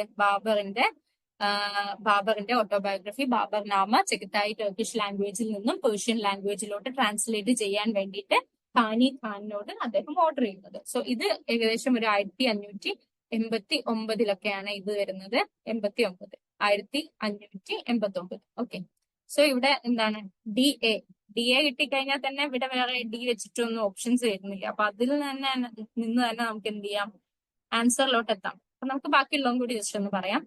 ആൻഡ് അടുത്തത് Abul Fazl works on the Akbarnama. അപ്പൊ നിങ്ങൾക്കൊക്കെ അറിയാം, അക്ബർനാമ എന്ന് പറയുന്ന വർക്ക് അക്ബറിന്റെ കാലഘട്ടത്തിന് ശേഷം ഒന്നും എഴുതിയിട്ടുള്ള വർക്ക് അല്ല. അക്ബറിന്റെ കാലഘട്ടത്തിൽ തന്നെ എഴുതിയിട്ടുള്ള അദ്ദേഹത്തിന്റെ ജീവിതവുമായി ബന്ധപ്പെട്ട് വരുന്ന വളരെ അടുത്ത് നിൽക്കുന്ന ഒരു വർക്കാണ് അക്ബർനാമ. നമ്മൾ അക്ബറിനെ പറയുന്ന സമയത്ത് തന്നെ അക്ബർനാമയും ഓർമ്മ വരും, അതേപോലെ അബുൽ ഫസൽ എന്ന് പറഞ്ഞിട്ടുള്ള ആ ഒരു ഹിസ്റ്റോറിയനെ നമുക്ക് ഓർമ്മ വരും. സോ അത് അക്ബറിന്റെ കാലഘട്ടത്തിൽ തന്നെയാണ് എഴുതിയിട്ടുള്ളത്. പക്ഷെ നിങ്ങൾ ശ്രദ്ധിക്കുക, അക്ബറിന്റെ കാലഘട്ടം വളരെ കുറച്ചധികം കാലഘട്ടം ഉണ്ടല്ലോ. 1605 വരെ ഉണ്ട് അക്ബറിന്റെ കാലഘട്ടം. സോ മിക്കവാറും എവൻസ് അക്ബർനാമയിൽ മെൻഷൻ ചെയ്യേണ്ടതായിട്ടും ഉള്ളത് കൊണ്ട് തന്നെ ഏകദേശം ഒരു അവസാനം വരെയൊക്കെ അക്ബർനാമ കംപ്ലീറ്റ് ചെയ്യാൻ എടുക്കുമല്ലോ. കാരണം അത്രയും കാര്യങ്ങളൊക്കെ ആഡ് ചെയ്യണല്ലോ. അക്ബറിന്റെ അക്ബറിന്റെ കാലഘട്ടം തുടങ്ങിയ ആ ഒരു സമയം മാത്രമല്ലല്ലോ അക്ബർനാമയിലുള്ളത്. ഏകദേശം ഒരു അവസാന കാലഘട്ടം വരെ കവർ ചെയ്യാൻ വേണ്ടി ശ്രമിക്കണമല്ലോ അദ്ദേഹത്തിന്റെ ഒരു ബയോഗ്രഫി എഴുതുന്ന സമയത്ത്. സോ അക്ബർനാമ നമുക്ക് അടുത്തതായിട്ട് പ്ലേസ് ചെയ്യാം, അതായത് ഇതിന് ശേഷം. സോ ഡി എ ബി വരെ നമ്മൾ എത്തിയ. ഇനി അടുത്തത് എന്താണ്? അക്ബറിന്റെ കാലഘട്ടം കഴിഞ്ഞു, പിന്നെ ജഹാംഗീർ ആണ് അടുത്ത റൂളറായിട്ട് വരുന്നത്. ജഹാംഗീർ തന്നെയാണ് അദ്ദേഹത്തിന്റെ ഓട്ടോബയോഗ്രഫി എഴുതുന്നത്, തുസുക്കി ജഹാംഗീറി അല്ലെങ്കിൽ ജഹാംഗീർ നാമ. ഓക്കെ, അപ്പൊ അത് അടുത്തതായിട്ട് നമ്മൾ അറേഞ്ച് ചെയ്യുന്നു. ദെൻ ലാസ്റ്റ് ആയിട്ട് എന്ത് വരുന്നു? ബാദ്ഷാ നാമ. ഈ ബാദ്ഷാ നാമ ഷാജഹാന്റെ കാലഘട്ടത്തിൽ എഴുതപ്പെട്ടിട്ടുള്ള വർക്കാണ്. ലഹോരി ആണ് അത് എഴുതിയിട്ടുള്ളത്. സോ അത് അവസാനമായിട്ട്, ഇപ്പൊ ഇവിടെ എല്ലാ ഓപ്ഷന്റെയും അവസാനം സി ആണ്. ഇതാണ് എല്ലാ ഓപ്ഷന്റെയും അവസാനമായിട്ട് വരുന്നത്. സോ ഇതാണ് ആൻസർ കേട്ടോ. അപ്പൊ ഇത്രയും കാര്യങ്ങൾ നിങ്ങൾ എന്ത് ചെയ്യുക, ഒന്ന് ഓർത്ത് വെക്കുക. സോ ഗുൽബദൻ ബീഗം അദ്ദേഹത്തിന്റെ അവരുടെ ഹുമയൂൺ നാമം എഴുതാൻ തുടങ്ങുന്നത് അല്ലെങ്കിൽ കംപ്ലീറ്റ് ചെയ്യുന്നത് 587-ലാണ്. ഈ ഒരു കാലഘട്ടത്തിലാണ് ഇതിന്റെ ഈ ഒരു ബാബർ നാമയുടെ ട്രാൻസ്ലേഷൻ നടക്കുന്നത്. ആൻഡ് അബുൽ ഫസൽ അക്ബർ നാമ കമ്പോസ് ചെയ്യുന്നത് അല്ലെങ്കിൽ അത് കംപ്ലീറ്റ് ചെയ്യുന്നത് 1598 ആകുമ്പോഴാണ്. ആൻഡ് ഈ അക്ബർ നാമക്ക് 3 വോള്യൂംസ് ഉണ്ട് കേട്ടോ. അക്ബർ നാമക്ക് അതിന്റെ ഫസ്റ്റ് വോള്യത്തിൽ എന്താണ്? അക്ബറിന്റെ ആൻസിസ്റ്റേഴ്സിനെ കുറിച്ചുള്ള ഡീറ്റെയിൽസ്, ബാബർ ഹുമയൂണിനെ കുറിച്ചുള്ള ഡീറ്റെയിൽസ് ആൻഡ് ഫസ്റ്റ് പാർട്ടില്. സെക്കൻഡ് പാർട്ടിൽ അക്ബറിന്റെ അഡ്മിനിസ്ട്രേഷൻ അസോസിയേറ്റഡ് ഡീറ്റെയിൽസ്. ഓക്കെ, അതായത് അക്ബറിന്റെ കാലഘട്ടം ആണ് മെയിൻലി സെക്കൻഡിൽ ഫോക്കസ് ചെയ്യുന്നത്. ആൻഡ് തേർഡിലോട്ട് വരുന്ന സമയത്ത് മെയിൻലി പറയുന്നത് നമ്മുടെ അക്ബറിന്റെ കാലഘട്ടത്തിൽ മുഗൾ എംപയറിൽ ഉണ്ടായിരുന്ന ക്രോപ്പുകളെ കുറിച്ച്. ഓക്കെ, എന്തൊക്കെയായിരുന്നു അവർ കൃഷി ചെയ്തിട്ടുണ്ടായിരുന്നത്, പിന്നെ അതേപോലെ അവരുടെ ഈൽഡ് എത്രത്തോളം അവർക്ക് പ്രൊഡ്യൂസ് ചെയ്യാൻ സാധിച്ചിട്ടുണ്ടായിരുന്നു, ആൻഡ് റവന്യൂ, പിന്നെ പല ക്യാഷ് ക്രോപ്സിനെ കുറിച്ചുള്ള ഡീറ്റെയിൽസും കാര്യങ്ങളൊക്കെയാണ് ഐനി തേർഡ് പാർട്ടിൽ വരുന്നത്. അപ്പൊ ഈ തേർഡ് പാർട്ടിനെയാണ് നമ്മൾ എന്ത് വിളിക്കുന്നത്? ഐനി അക്ബറി എന്ന് പറയുന്നത്. Okay, so Aini Akbari was part of or is a part of Akbarnama. Okay, so Aini Akbari എന്ന് കണ്ടു കഴിഞ്ഞാൽ വേറെ വർക്കാണെന്നുള്ള രീതിയിൽ ഓർക്കരുത്. ഐനി അക്ബറി എഴുതിയത് ആരാണെന്ന് ചോദിച്ചാലും നിങ്ങൾ എന്ത് പറയാ? അബുൽ ഫസൽ ആണെന്നുള്ളത് പറയാ. സോ അക്ബർനാമയ്ക്ക് 3 പാർട്സ് ഉണ്ട്, അതിന്റെ അല്ലെങ്കിൽ 3 വോള്യൂംസ് ഉണ്ട്. അതിന്റെ ലാസ്റ്റ് വോള്യൂം അല്ലെങ്കിൽ തേർഡ് വോള്യത്തിനെയാണ് നമ്മൾ ഐനി അക്ബറി എന്ന് വിളിക്കുന്നത്. അത് കംപ്ലീറ്റ് ചെയ്തിട്ടുള്ളത് 1598-ലാണ്. ആൻഡ് ഈ ഒരു വർക്കില് ക്രോപ്സിനെ കുറിച്ചിട്ടുള്ള ഒരുപാട് ഇൻഫർമേഷൻ ആണ് നമുക്ക് കിട്ടുന്നത്. പിന്നെ ജഹാംഗീർ നാമയുടെ എഴുതിയിട്ടുള്ളത് ജഹാംഗീറിന്റെ ഈ ഒരു കാലഘട്ടത്തിലാണ്. ആൻഡ് ലഹോരി എന്ത് ചെയ്തിട്ടുള്ളത്? ഈ ഈ ഒരു ബദ്ഷാനാമയുടെ ഫസ്റ്റ് 2 ഭാഗങ്ങൾ കമ്പോസ് ചെയ്തിട്ടുള്ളത് ജഹാംഗീറിന്റെ ഷാജഹാന്റെ കാലഘട്ടത്തിലാണ്. അപ്പൊ അത് അവസാനമായിട്ട് നമ്മൾ പ്ലേസ് ചെയ്യും. ഓക്കെ, സോ ഇത്രയും കാര്യങ്ങളാണ് നമുക്ക് പറയാനുള്ളത്. നമ്മൾ 14 PYQs 2023ലെയും 2024ലെയും 14 മിഡീവൽ ഇന്ത്യയുമായിട്ട് ബന്ധപ്പെട്ടിട്ടുള്ള 14 ക്വസ്റ്റ്യൻസ് നമ്മൾ ഡീറ്റെയിൽ ആയിട്ട് നോക്കി. അപ്പൊ ഒരു PYQയുടെ സെഷൻ കൂടി ഉണ്ടെന്നാണ് പറഞ്ഞിട്ടുള്ളത്. സോ അതിൽ നമ്മൾ 2023 കംപ്ലീറ്റ് ചെയ്യുകയും അതേപോലെ 2022ലുള്ള ക്വസ്റ്റ്യൻസും കൂടി നമ്മൾ കറക്റ്റ് ആയിട്ട് ആനലൈസ് ചെയ്യും, മിഡീവൽ ഇന്ത്യൻ ഹിസ്റ്ററി. ഓക്കെ, അപ്പൊ ഇത്രയും കാര്യങ്ങളേ ഉള്ളൂ കേട്ടോ. ഓക്കെ അല്ലേ? 9:06 ആയിട്ടുണ്ട്. അപ്പോ വൈൻഡപ്പ് ചെയ്താലോ? സാൻഡ്ര, റോഷിത? ഓക്കെ. ഓക്കെ, എന്നാ ലെഫ്റ്റ് ചെയ്തോളൂ. Thank you.